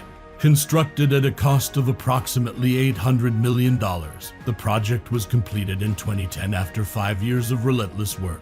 The fixed link is a hybrid structure comprising both bridges and underwater tunnels, ingeniously designed to navigate the challenges posed by the area's deep waters. The centerpiece of this engineering feat is a 3.7-kilometer immersed tunnel, one of the longest of its kind in the world, which plunges beneath the sea to allow ships to pass unimpeded above. Despite its successes, the project was not without its challenges. Environmental concerns were raised regarding the impact on the marine ecosystem, leading to stringent measures being implemented to mitigate damage. Financial obstacles also loomed large, with debates on the project's cost-effectiveness and the burden on public resources sparking rigorous discussions. Let's check out the Øresund Tunnel, which is part of the Øresund link that connects Denmark and Sweden, facilitating unprecedented connectivity between the two countries since its completion in 2000.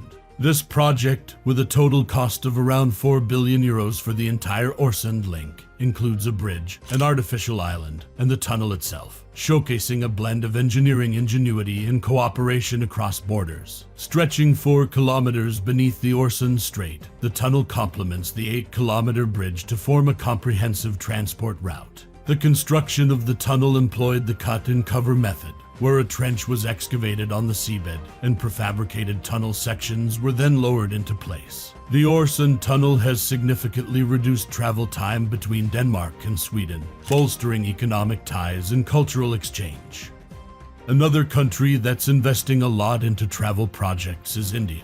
They are building the Mumbai Coastal Road project, poised to redefine urban mobility in one of India's most populous cities. This ambitious project, with an estimated budget of over $1.5 billion, represents a significant leap towards alleviating traffic congestion and enhancing connectivity within Mumbai. Currently under construction, the coastal road will stretch 29.2 kilometers along Mumbai's western coastline, linking the Marine Lines area in the south to the Kandivali neighborhood in the north. Designed to include 8 lanes, the project integrates a combination of tunnels, bridges, interchanges, and viaducts. A notable feature of this project is the 3.4-kilometer twin tunnel, expected to be the longest of its kind in India, running beneath Gurgaon Chowpatty and Malabar Hill. This engineering marvel is designed to expedite travel times while preserving the scenic coastline. Projected for completion by 2025, the Mumbai Coastal Road aims to significantly reduce travel time for commuters, cutting the current 3-hour drive down to an estimated 40 minutes.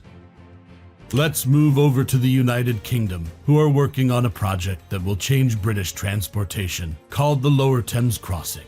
This ambitious endeavor aims to construct a new 14.3-mile road link, including a 2.6-mile tunnel beneath the River Thames. Once completed, it will hold the distinction of being the longest road tunnel in the UK, significantly easing congestion on the existing Dartford crossing and enhancing connectivity between Essex and Kent. This project, with an estimated cost of around £8.2 billion, is designed not only to facilitate smoother traffic flow but also to spur economic growth by improving access to major ports and distribution centers. A Lower Thames crossing is expected to handle approximately 4.5 million heavy goods vehicles in its first year, showcasing its critical role in supporting the UK's logistics and supply chain.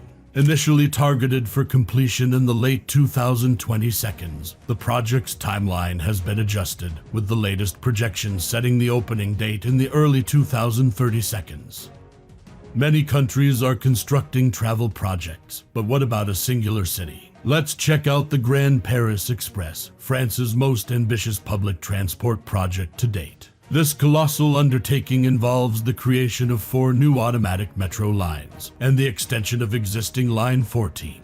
By its completion, the network will add approximately 200 kilometers, or 124 miles of track and 68 new stations to the Paris Metro, aiming to serve 2 million passengers daily. With an estimated cost of over €35 billion, the Grand Paris Express is designed to enhance connectivity across the suburban areas of Paris, directly linking various communes to the city center and major airports without the need for transfers. This project is not just about facilitating easier commutes, it's about stimulating economic growth, reducing traffic congestion, and promoting sustainable urban development. The initial phases of the Grand Paris Express have already begun, with a completion date for the entire network projected by 2030. However, specific lines and stations will open in stages, with the first new routes expected to be operational before the 2024 Paris Olympics.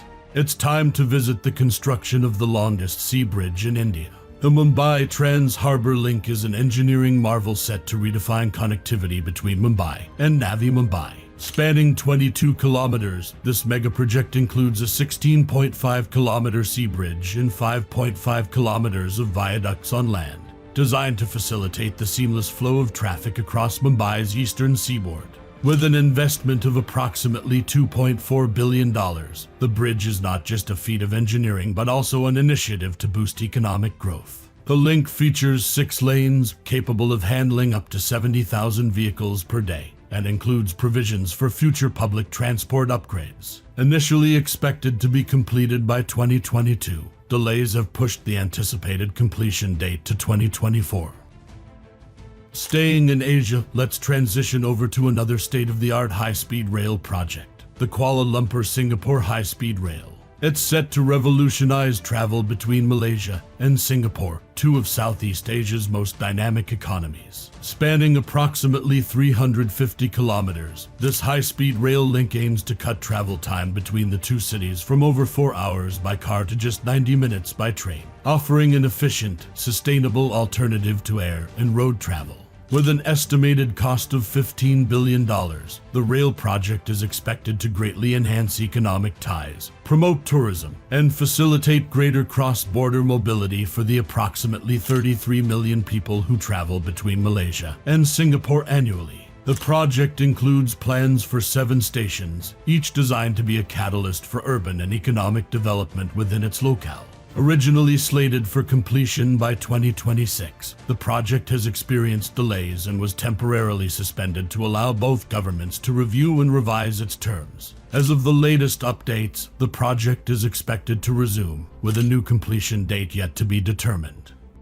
But a type of travel megaproject we have not discussed yet in this video are artificial rivers, and Turkey is constructing a massive one as we speak. The Istanbul Canal is set to carve a new waterway connecting the Black Sea to the Sea of Marmara, running parallel to the Bosphorus Strait. Spanning approximately 45 kilometers or 28 miles in length, and designed to alleviate maritime traffic congestion in the Bosphorus, the canal aims to create a safer and more efficient route for vessels navigating between the two seas. With an estimated cost hovering around $15 billion, the construction includes plans for new bridges, highways, and the development of residential and commercial areas along the canal, promising a significant boost to the local economy and real estate market. The ambitious project has faced environmental and financial challenges, leading to varied estimates regarding its completion. Initially set for completion by 2023 to coincide with the centenary of the Turkish Republic, the timeline has been adjusted, with no definitive completion year currently stated. Once operational, the Istanbul Canal is expected to significantly impact global maritime trade routes, offering an alternative path through one of the world's most strategically important maritime corridors. It's time to talk about a Malaysian travel megaproject next, called the Klang Valley MRT, a transformative public transport initiative designed to dramatically improve urban mobility in and around Kuala Lumpur. The SBK line, already operational since July 2017, spans 51 kilometers and features 31 stations, seamlessly connecting key urban and suburban areas. The SSP line, extending over 52.2 kilometers with 37 stations, is poised to further enhance the network's coverage upon its completion. As of recently, the SSP line is targeted for full operation by 2024, promising a significant reduction in travel times and congestion in one of Southeast Asia's most dynamic metropolitan areas. With an estimated investment surpassing $7 billion for the first 2 lines alone, the Klang Valley MRT project stands as one of Malaysia's largest infrastructure undertakings. It underscores the nation's commitment to sustainable urban development, aiming to serve over 2 million passengers daily upon the completion of all phases. Let's travel over to Sao Paulo, one of the largest and most populous cities in Brazil. They are enhancing its public transportation infrastructure with the Sao Paulo Metro Line 6. Often referred to as the Orange Line, this project aims to alleviate the chronic traffic congestion in the metropolitan area. Spanning approximately 15 miles, Line 6 will connect the northwest region of Sao Paulo with the downtown area, providing a crucial link for daily commuters. Construction of the São Paulo Metro Line 6 commenced in 2015, but faced several delays due to financial and administrative challenges. However, the project gained momentum in recent years, with a renewed commitment to completing this vital infrastructure. The line will include 15 stations, each designed to accommodate a significant number of passengers with modern facilities and accessibility features. The stations are strategically located to serve densely populated neighborhoods, universities, and commercial areas, enhancing the overall connectivity of the city's metro network. One of the significant engineering feats of this project involves the use of tunnel boring machines to excavate the tunnels. These machines, known for their precision and efficiency, are capable of drilling through various soil types found in São Paulo. The machines also help minimize surface disruption, a critical factor in a bustling city. The tunnels are reinforced with precast concrete segments, ensuring their structural integrity and longevity. The expected daily ridership of the São Paulo Metro Line 6 is projected to exceed 600,000 passengers, significantly reducing the number of vehicles on the road and thereby decreasing traffic congestion and pollution. The integration of this line with other metro lines and bus networks will provide seamless transit options for millions of residents and visitors. The project's budget is estimated at approximately $3 billion, reflecting its scale and complexity. The successful completion of Line 6 is anticipated to not only improve transportation efficiency, but also boost the local economy by creating jobs. Next, it's time to talk about the Itaipu Dam projects, located on the border between Brazil and Paraguay. This colossal structure harnesses the power of the Paraná River, generating a staggering 14,000 megawatts of electricity. The dam plays a vital role in the energy supply of both countries, providing approximately 15% of Brazil's electricity needs and 75% of Paraguay's. Construction of the Itaipu Dam began in 1975 and was completed in 1984, involving a massive workforce and significant engineering challenges. The dam itself is about 4.8 miles long and 643 feet high, creating a reservoir that covers an area of 521 square miles. This reservoir, known as Itaipu Reservoir, has a total storage capacity of 29 billion cubic meters of water. One of the most impressive aspects of the Itaipu Dam is its power generation capability. The dam houses 20 generating units, each with a capacity of 700 megawatts. These units utilize Kaplan turbines, which are highly efficient for the varying water flow rates of the Paraná River. The power generated is transmitted through high-voltage lines to both Brazil and Paraguay, playing a crucial role in the economic and industrial development of the region. Environmental and social considerations were integral to the project. The construction of the dam necessitated the relocation of around 40,000 people and significant ecological changes, including the creation of the Itaipu Biological Reserve to protect local wildlife. The project also involved extensive reforestation efforts and the establishment of fish hatcheries to mitigate the environmental impact. Managed jointly by Brazil and Paraguay through the Itaipu binational entity, it stands as a testament to what can be achieved through collaboration. But what about a brand new tunnel that's currently being built? The Tunel del Toyo, currently under construction in Colombia, is set to become the longest road tunnel in Latin America. Spanning approximately 6.2 miles, this ambitious project aims to significantly reduce travel time between Medellin, Colombia's second-largest city, and the key port of Uraba. This reduction in travel time is expected to boost trade and economic activities in the region. Construction of the Tunel del Toyo began in 2015, and the project is expected to be completed by late 2024. The tunnel will cut through the rugged Andean mountains, presenting numerous engineering challenges. The project involves extensive geological surveys and the use of advanced tunneling techniques to navigate the complex terrain safely. The Tunel del Toyo is designed as a dual-bore tunnel, with each bore accommodating 2 lanes of traffic. This design ensures a smooth flow of vehicles and enhances safety. The project also includes the construction of access roads and ventilation systems to maintain air quality within the tunnel. One of the critical benefits of the Tunel del Toyo is the expected reduction in travel time.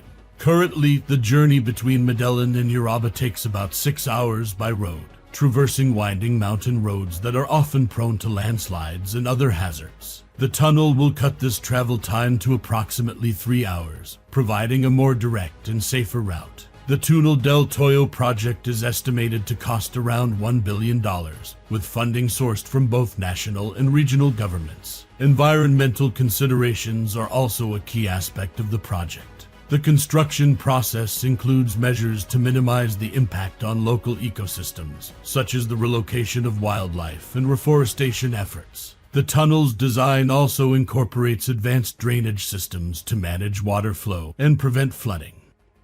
Next up, we have to talk about the Arena da Amazônia, located in Manaus, Brazil. This iconic structure not only serves as a venue for major sporting events, but also as a cultural and community hub for the region. Construction of the Arena da Amazônia began in 2010 and was completed in 2014, just in time for the World Cup. The stadium has a seating capacity of approximately 44,000 and features a distinctive design inspired by the Amazon rainforest. The roof structure resembles a basket weave, reflecting the local cultural heritage and providing an aesthetically striking appearance. One of the significant engineering challenges of the Arena da Amazônia was its location. Manaus is situated in the heart of the Amazon rainforest, presenting logistical challenges for transporting construction materials and equipment. The project required meticulous planning and coordination to ensure timely completion while minimizing the environmental impact. The stadium incorporates several sustainable design features, including rainwater harvesting systems, natural ventilation, and energy-efficient lighting. These features not only reduce the environmental footprint of the stadium, but also enhance the comfort and experience of spectators. The use of local materials and labor also contributed to the sustainability and economic benefits of the project. The Arena da Amazônia has hosted numerous international and domestic football matches, as well as concerts and cultural events. It has become a symbol of pride for the people of Manaus and a key attraction for tourists visiting the region. The stadium's design and construction have also received accolades for their innovation and sustainability.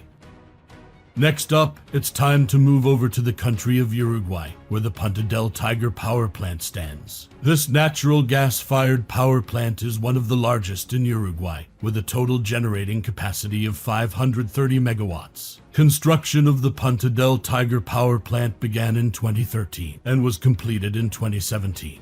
The project was implemented in 2 phases, with the first phase involving the construction of a 200-megawatt combined cycle unit and the second phase adding an additional 330-megawatt unit. The plant utilizes state-of-the-art technology to ensure high efficiency and low emissions, contributing to Uruguay's efforts to reduce its carbon footprint. One of the key features of the Puente del Tiger power plant is its flexibility. The plant can operate on both natural gas and diesel, providing a reliable energy source even in the event of disruptions to natural gas supply.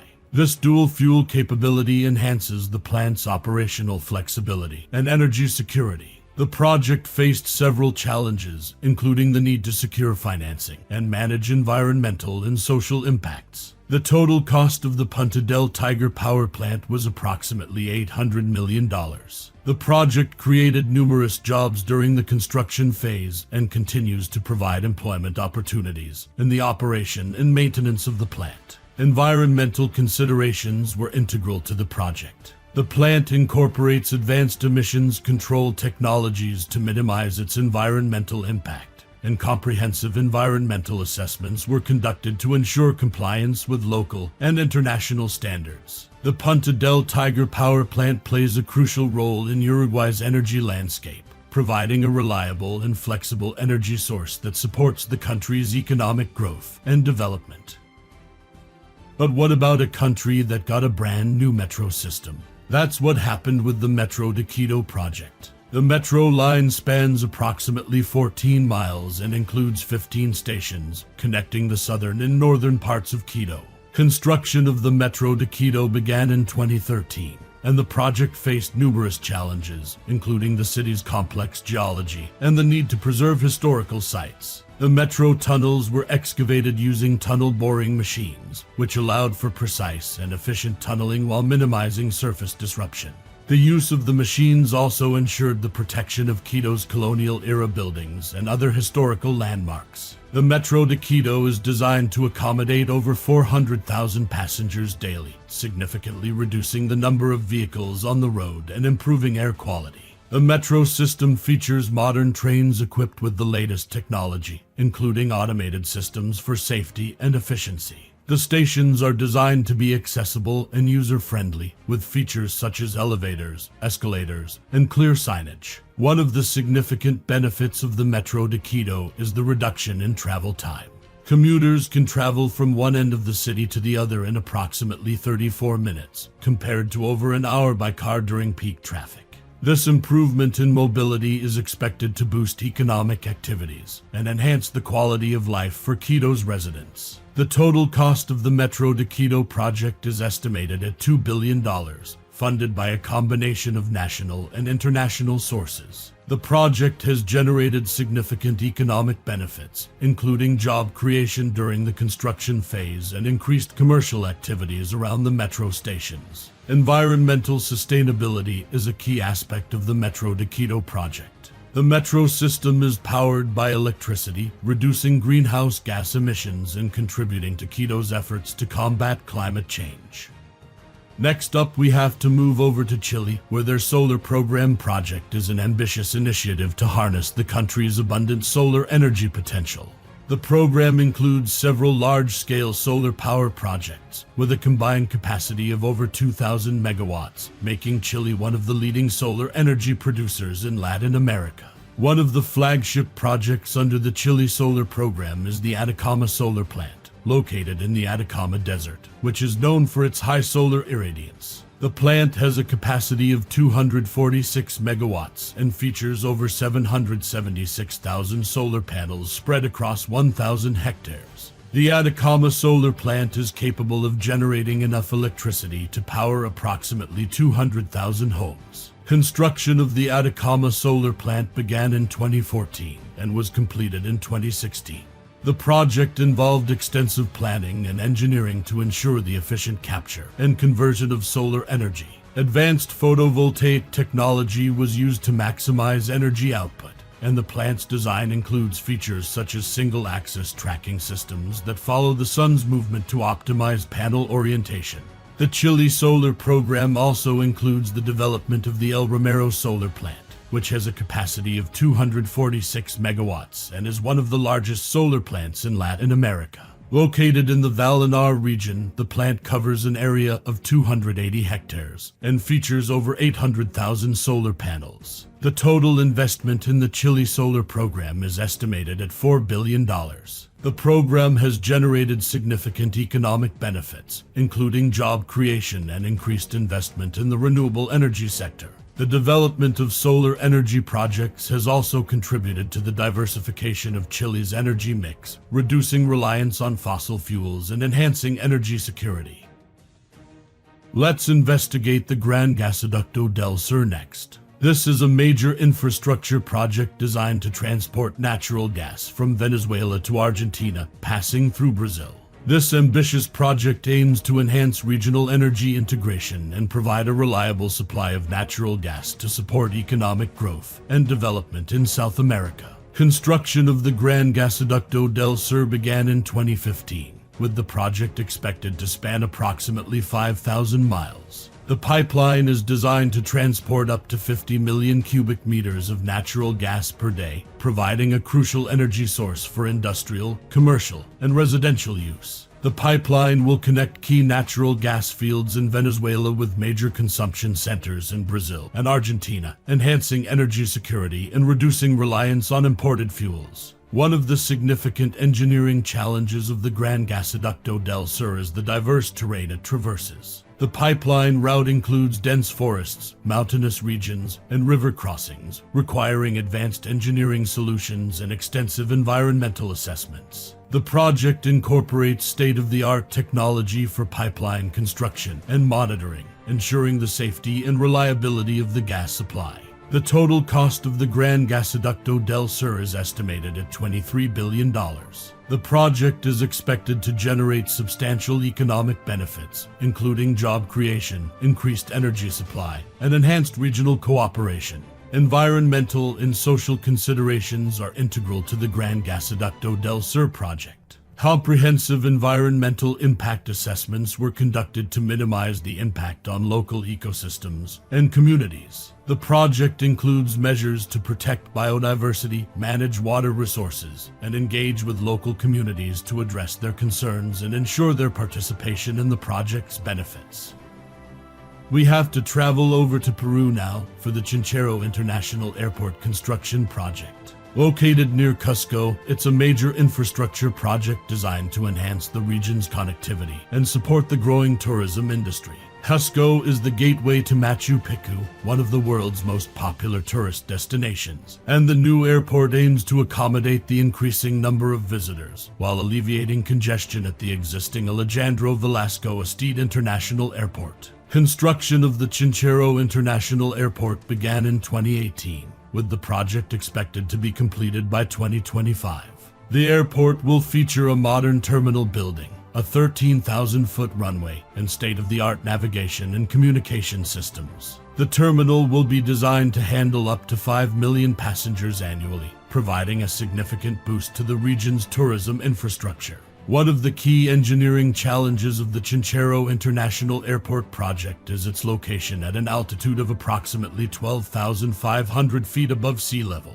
The high-altitude environment presents unique challenges for aircraft performance and passenger comfort, requiring specialized design and operational considerations. The project also involves extensive earthworks and site preparation to ensure the stability and safety of the airport infrastructure. The total cost of the Chinchero International Airport project is estimated at $500 million, funded by the Peruvian government and international investors. The project is expected to generate significant economic benefits, including job creation during the construction phase and increased tourism revenue once the airport is operational. But what about the most expensive megaproject located in Europe? High Speed 2 is poised to be one of the most transformative rail projects in European history, designed to connect London with the north of England and potentially the central belt of Scotland.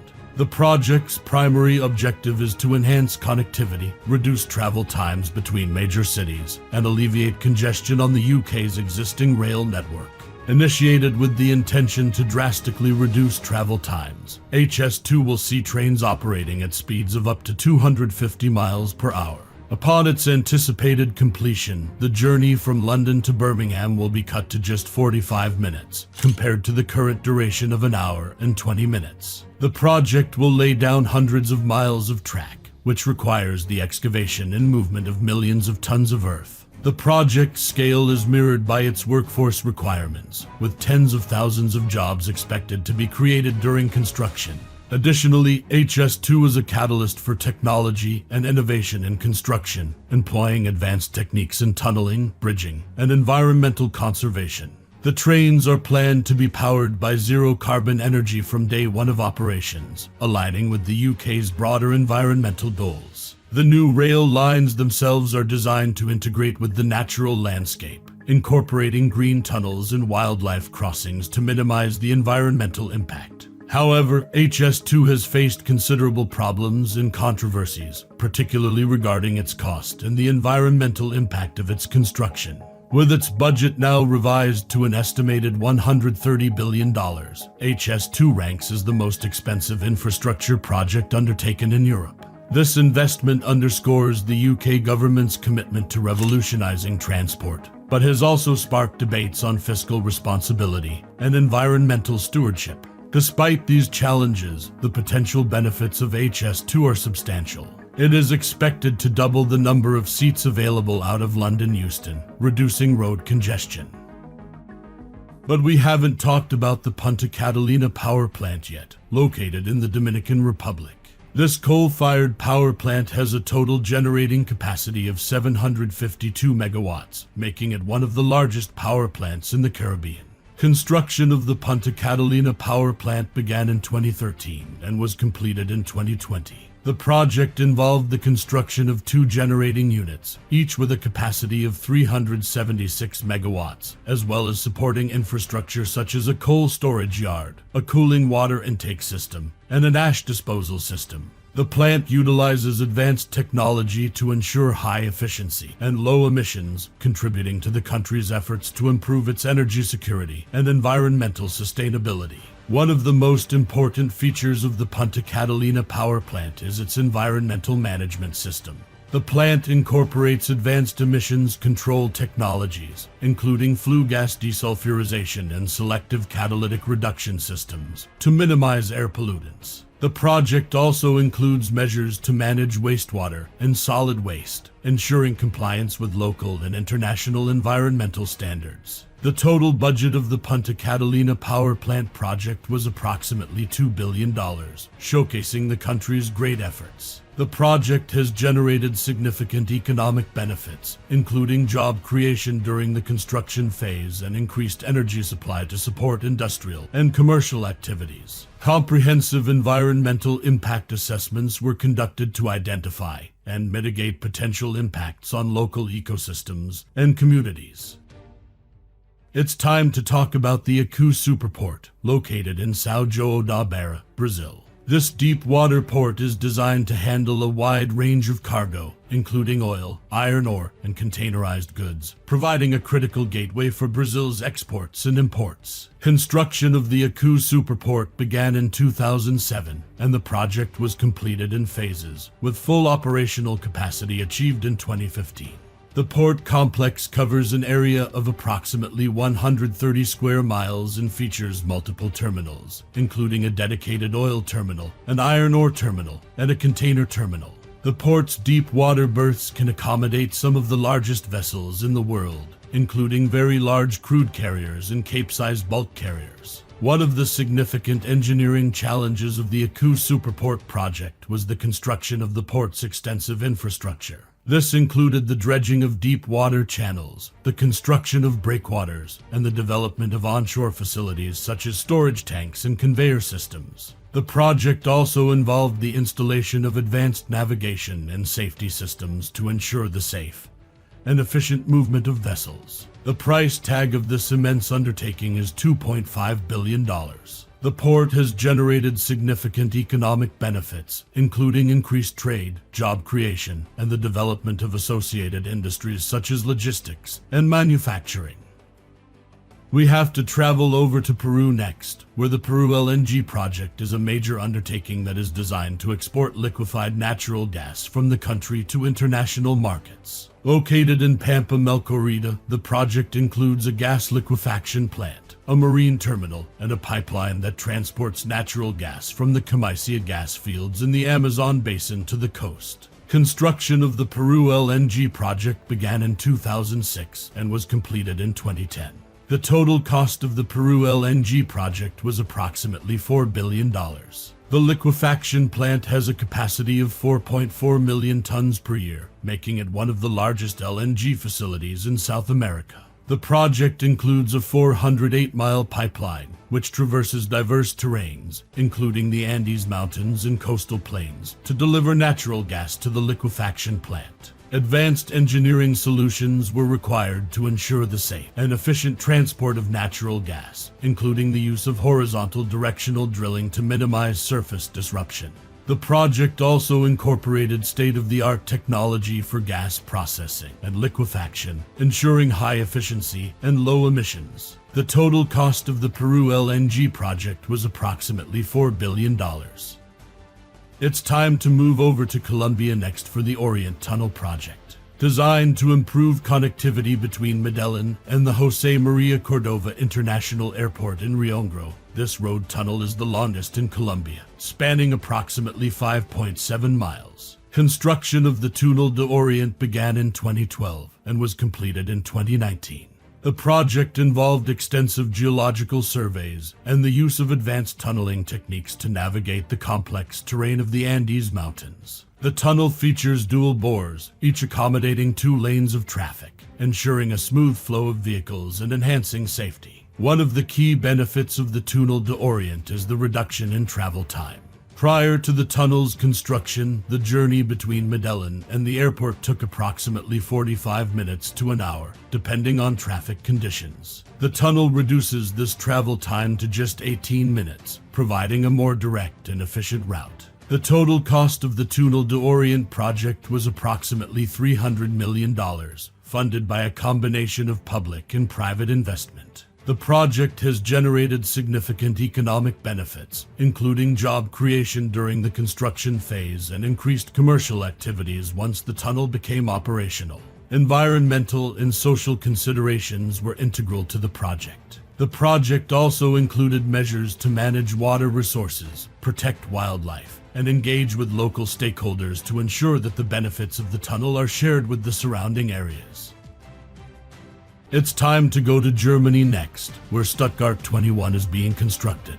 This project is a visionary rail and urban development project that fundamentally transforms Stuttgart's transport infrastructure and urban landscape.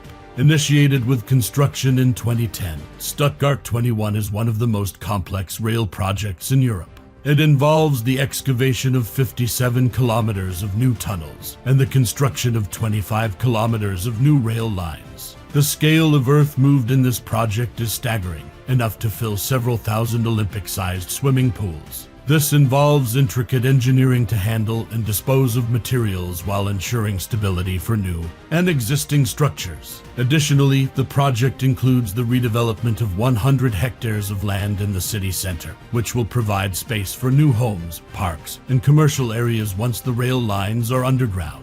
The project has faced numerous challenges since its inception, including public protests and escalating costs. Originally estimated at around $4.5 billion, the budget has since ballooned to approximately $9.8 billion, making it one of the most expensive infrastructure projects in Europe. The increase in costs and the time required to manage such a massive undertaking have been points of contention and public debate. Despite these challenges, the benefits of Stuttgart 21 are projected to be significant. The new station will reduce travel times, increase train capacity, and improve connectivity between Stuttgart and major European cities. It's expected to enhance local and regional economic development and reduce traffic congestion in Stuttgart's city center. Approximately 5,000 workers are involved in this project, employing cutting-edge construction techniques and technologies. For instance, the use of slab track, a type of railway track that provides a consistent and stable base, is a key feature in modernizing the railway system. Comparatively, the total cost of $9.8 billion reflects a financial scale similar. Let's visit the Delaware Aqueduct, renowned as the world's longest continuous underground tunnel.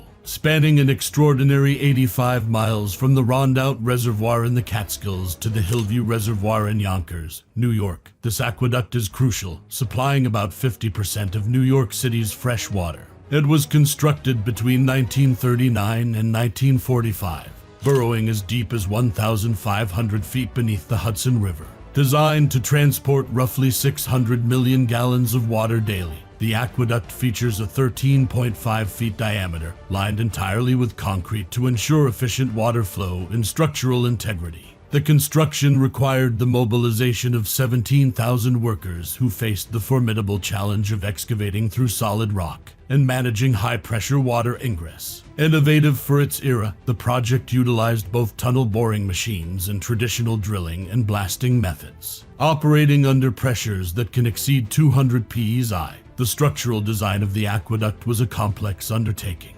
Engineers had to develop special concrete formulations and construction techniques to cope with the pressures equivalent to being 460 feet underwater. Initially costing about $160 million in 1940, which is about $2 billion today when adjusted. The Delaware Aqueduct's financial implications were significant. Beyond the immense cost, the project stirred environmental and social controversies, including the displacement of communities and substantial ecological impacts due to its construction. In terms of maintenance, the aqueduct has not been without its problems either. It suffers from leaks that lose up to 35 million gallons of water per day, necessitating a major repair initiative. A $1 billion project is currently underway, which includes the construction of a 2.5-mile bypass tunnel around the most severely affected section. Traveling across the globe, it's time to investigate an immense underground project in South Korea. Uihun Tunnel, which is the deepest and longest double-track subway tunnel in the world, was completed in 2020 after extensive construction that began in 2011. The tunnel stretches a remarkable 50.3 kilometers, connecting the city of Uihun with the town of Uihun, and runs as deep as 50 meters underground at some points. The construction of the Uihun Tunnel was a significant undertaking, costing approximately $1.2 billion. The tunnel's role in South Korea's transit infrastructure is pivotal. It facilitates the operation of trains traveling at speeds up to 110 kilometers per hour, which is expected to slash journey times between key South Korean cities by more than an hour. The tunnel's design and construction employed advanced tunnel boring machines and new Austrian tunneling methods, which are considered state-of-the-art in the field of tunnel construction. However, the construction of the Uihun Tunnel was not without its challenges. The project faced significant engineering hurdles, including managing the immense water inflow and stabilizing the tunnel walls in sections with loose earth. In addition to technical challenges, the project also encountered regulatory hurdles. There were concerns about potential impacts on local ecosystems and water tables, which led to rigorous environmental assessments and the implementation of several mitigation measures to protect the surrounding environment. Moving over back to the United States, it's time to investigate the Soudan Underground Mine State Park. Nestled in the Vermilion Range of Minnesota, this project harbors the state's oldest and deepest iron ore mine, which commenced operations in 1882 and continued until 1962. This site has transitioned from a high-grade ore production facility to a hub for scientific research and public education. The mine's deepest sections extend nearly half a mile underground, setting it apart as one of the most substantial vertical shaft mines in the United States. During its 80 years of operation, the Soudan mine produced over 15.5 million tons of ore, a staggering amount that contributed significantly to the region's economic development. This production level was critical for the United States steel industry, particularly during both world wars. Transforming the site into Soudan Underground Mine State Park involved significant effort, with the state of Minnesota investing heavily to preserve this historical landmark. The transition included extensive renovations to stabilize old mine workings and adapt the underground tunnels for safe public tours and scientific research, specifically in physics. The park now hosts a state-of-the-art physics laboratory, which was established to study particle physics, including investigations into the elusive dark matter. This lab, located in the mine's lower levels, utilizes the Earth's natural shielding against cosmic rays to operate highly sensitive detectors, such as the MINOS experiment, which tracks neutrinos from the Fermilab in Illinois over a distance of 450 miles. It's time to travel to China for the Zhongnanshan Tunnel. Opened in 2007, it spans an impressive 18 kilometers, or 11 miles, making it one of the longest mountain tunnels globally. This dual-tube tunnel cuts through the heart of Zhongnan Mountain, reducing the travel time between Xi'an and Anqing from 4 hours to just under 2 hours. Excavating at depths of up to 1,640 feet beneath the mountain peaks, the tunnel presented unique geological challenges. The construction teams encountered a range of difficult conditions, from soft rocks and high groundwater inflow to hazardous gas emissions, each requiring bespoke solutions. The project's cost was estimated at approximately $470 million. One of the unique aspects of the Zhongnanshan Tunnel is its ventilation system. Given the tunnel's length and depth, maintaining air quality was paramount. The system is a pioneering effort in China for long tunnels, involving large ventilation towers that extract air from the center of the tunnel, ensuring the safety and comfort of motorists. This contrasts sharply with many older tunnels where simpler and less effective ventilation systems were implemented. Construction of the tunnel also set benchmarks in environmental conservation. The project included comprehensive measures to prevent damage to the local ecosystem, including relocating certain plant species and creating artificial waterways to redirect water flows altered by construction. In the tunnel's early years, it experienced problems with water leakage and ice formation in winter, posing risks to traffic safety. These problems were addressed through the retrofitting of the drainage system and the installation of an ice warning and response system, which have been critical in minimizing accidents and maintaining clear passage during the winter months. Traveling to Sweden next, it's time to look into one of the biggest mines in Europe. The Kiruna mine is not only the world's largest iron ore mine, but also one of its most profound, with operations extending up to 1,365 meters below the surface. This mine, which has been operational since 1898, annually produces over 35 million tons of iron ore, dwarfing smaller operations like the Iron Mountain mine in California. Kiruna's expansive network covers an area of 174 square miles, making it larger than the well-known Carajás mine in Brazil. The mine's innovative use of automated drilling and haulage technology marks it as one of the most modernized mines globally. With over 310 miles of roads within the mine, Kiruna operates like an underground city. Its depth and scale necessitate a unique ventilation system capable of circulating approximately 1,200 cubic meters of air per second. The relocation of Kiruna's town due to mining-induced ground deformation is a distinctive aspect unmatched by any other mining project globally. This massive undertaking involves moving residential buildings and key infrastructures to a new site 3 kilometers east, ensuring the town's sustainability and the mine's expansion. The estimated cost of relocation tops €1 billion, highlighting the scale and economic impact of this project on the local community. The mine's strategic importance is underscored by its contribution to Sweden's economy, supplying over 90% of the iron ore produced in Europe. Next up is another underground Chinese megaproject called the Jinping Laboratory. This laboratory is the deepest underground lab in the world, located approximately 2,400 meters beneath the surface in the Jinping Mountain. This staggering depth surpasses that of other well-known underground facilities like the Sanford Underground Research Facility in the United States. Established in 2010, the Jinping Lab is designed for the detection of dark matter particles and other low-background experiments that require protection from cosmic radiation. The depth provides an overburden of 6,700 meters water equivalent, the highest of any laboratory in the world. Spanning an area of 2,000 square meters, the laboratory's construction involved excavating approximately 80,000 cubic meters of rock, a volume that underscores the massive scale of this project compared to smaller scientific setups such as the Gran Sasso in Italy. One of the unique challenges faced during the construction of Jinping was managing the high water pressure prevalent at such depths, which necessitated the development of specialized waterproofing and pressure management systems. The Jinping Underground Laboratory is also a site of international collaboration, drawing scientists from across the globe to its deep earth cavern. Moreover, the laboratory's remote location and depth make it a logistical challenge, requiring the transportation of equipment and personnel through a single tunnel that connects the lab to the outside world.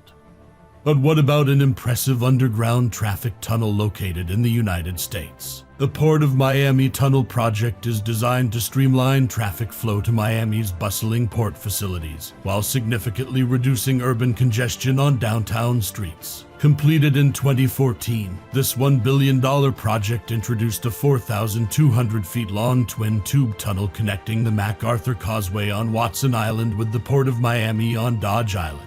With sections reaching depths of up to 120 feet below the Miami harbor, the Port of Miami Tunnel delves deeper than many other urban infrastructure projects, such as the Big Dig in Boston, which averages 65 feet deep. This depth was critical to allow unrestricted movement of cruise ships and cargo freighters, which frequent one of the busiest cruise ports in the world. The tunnel's construction utilized a world-class tunnel boring machine named Harriet, which was specifically designed for the Miami geology. This 42.3 feet diameter machine was one of the largest of its kind deployed in the United States. Financially, the tunnel project was structured through a public-private partnership, the first of its kind in Florida's history. The tunnel is equipped with state-of-the-art safety systems, including 91 CCTV cameras. These comprehensive measures surpass the setups found in smaller tunnels where budget constraints often limit such extensive safety implementations. Despite its successful completion, the Port of Miami Tunnel project encountered numerous challenges. Initial geological surveys underestimated the complexity of the Miami limestone, leading to adjustments in the tunneling work that delayed the project by several months. Moreover, the project's deep excavation close to densely populated urban areas and vulnerable marine environments posed significant logistical and environmental hurdles, necessitating rigorous compliance with stringent regulations. Moving away from the States, let's travel to South Africa for the world's deepest mine. Mponeng Gold Mine in South Africa reaches an astonishing 4 kilometers, or 2.5 miles into the Earth's crust. This operational depth exceeds that of any other mining venture globally, including the Tautona mine, which extends 3.9 kilometers underground. Mponeng, which means look at me in the local Sotho language, began its operations in 1986 under Anglo Gold Ashanti and has since become a symbol of extreme engineering challenges. The mine's shafts and tunnels cover an area so extensive that it descends below sea level at points, creating a unique set of geological conditions. To maintain operations at such depths, the mine circulates ice slurry to cool the ambient temperature, which can reach up to 55 degrees Celsius due to geothermal heat from the surrounding rock. Producing over 244,000 ounces of gold annually, Mponeng's output is significant compared to smaller gold mining operations, such as the Porcupine Mine in Canada. The high-grade gold ore body at Mponeng is accessed through a complex network of tunnels and shafts, requiring highly sophisticated drilling and blasting techniques that utilize automated loaders and dump trucks for ore extraction and transportation. Mponeng's vast network of underground development is supported by a workforce of around 5,600 people, each of whom must descend a vertical distance greater than the height of Mount Everest to reach the working faces. The operational complexities of Mponeng extend beyond simple excavation. The mine deals with rock bursts and seismic activity due to the immense pressures at depth. These geological stresses are managed through meticulous seismic monitoring and advanced rock bolting techniques. Financially, the development and continuous modernization of Mponeng have seen billions of rand invested over the decades, including substantial sums spent on refining the gold extraction and processing facilities. But what about a gigantic underground sewerage system? Singapore's deep tunnel sewerage system is an ambitious underground wastewater management project designed to meet the country's water needs through the 21st century. Completed in 2008, Phase 1 of the project is a key component of Singapore's approach to sustainable water use, demonstrating foresight in urban planning and engineering. Spanning a length of 48 kilometers, the main tunnel of the system is situated up to 50 meters below the surface. This depth is considerably greater than many urban sewer systems, such as those in older parts of Paris or London, which are typically less than 30 meters deep. The tunnel's diameter is also impressive, stretching up to 6 meters across, capable of handling an immense 2.2 million cubic meters of wastewater daily, which is equivalent to 900 Olympic-sized swimming pools. The construction of Singapore's project was a technical challenge, involving the use of slurry shield tunnel boring machines to navigate through the varied geology of Singapore, from hard granite to soft marine clay. The project cost was approximately $2.7 billion, reflecting both its scale and complexity. A distinctive feature of the project is its integration with a comprehensive water recycling plan, where treated water is reclaimed and then purified further through advanced membrane technologies to produce NEWater, Singapore's brand of high-grade reclaimed water. However, the project was not without its difficulties. During construction, there were challenges related to the variable underground conditions, which required adaptive strategies to prevent disruptions. Additionally, the deep tunnel construction near urban areas posed risks of ground settlement, demanding constant monitoring and precise adjustment of tunneling operations. With plans for Phase 2 underway, which will extend the tunnel by another 100 kilometers, the system will continue to be a cornerstone of Singapore's water management infrastructure. Staying in Asia, we have to talk about Beijing's massive underground subway megaproject next. With its first line opening in 1969, the network has expanded to include 25 lines, encompassing over 700 kilometers of track and approximately 428 stations, making it one of the longest metro systems globally. This sheer size surpasses many other major systems, such as New York's subway, which measures about 380 kilometers in length. Diving into the depths, the Beijing subway's deepest point is at the Daxing Airport Express line, which reaches 30 meters below the ground. The construction costs for this colossal network have amounted to billions of dollars, with recent expansions like the Line 7 and Line 14 collectively costing over $7.3 billion.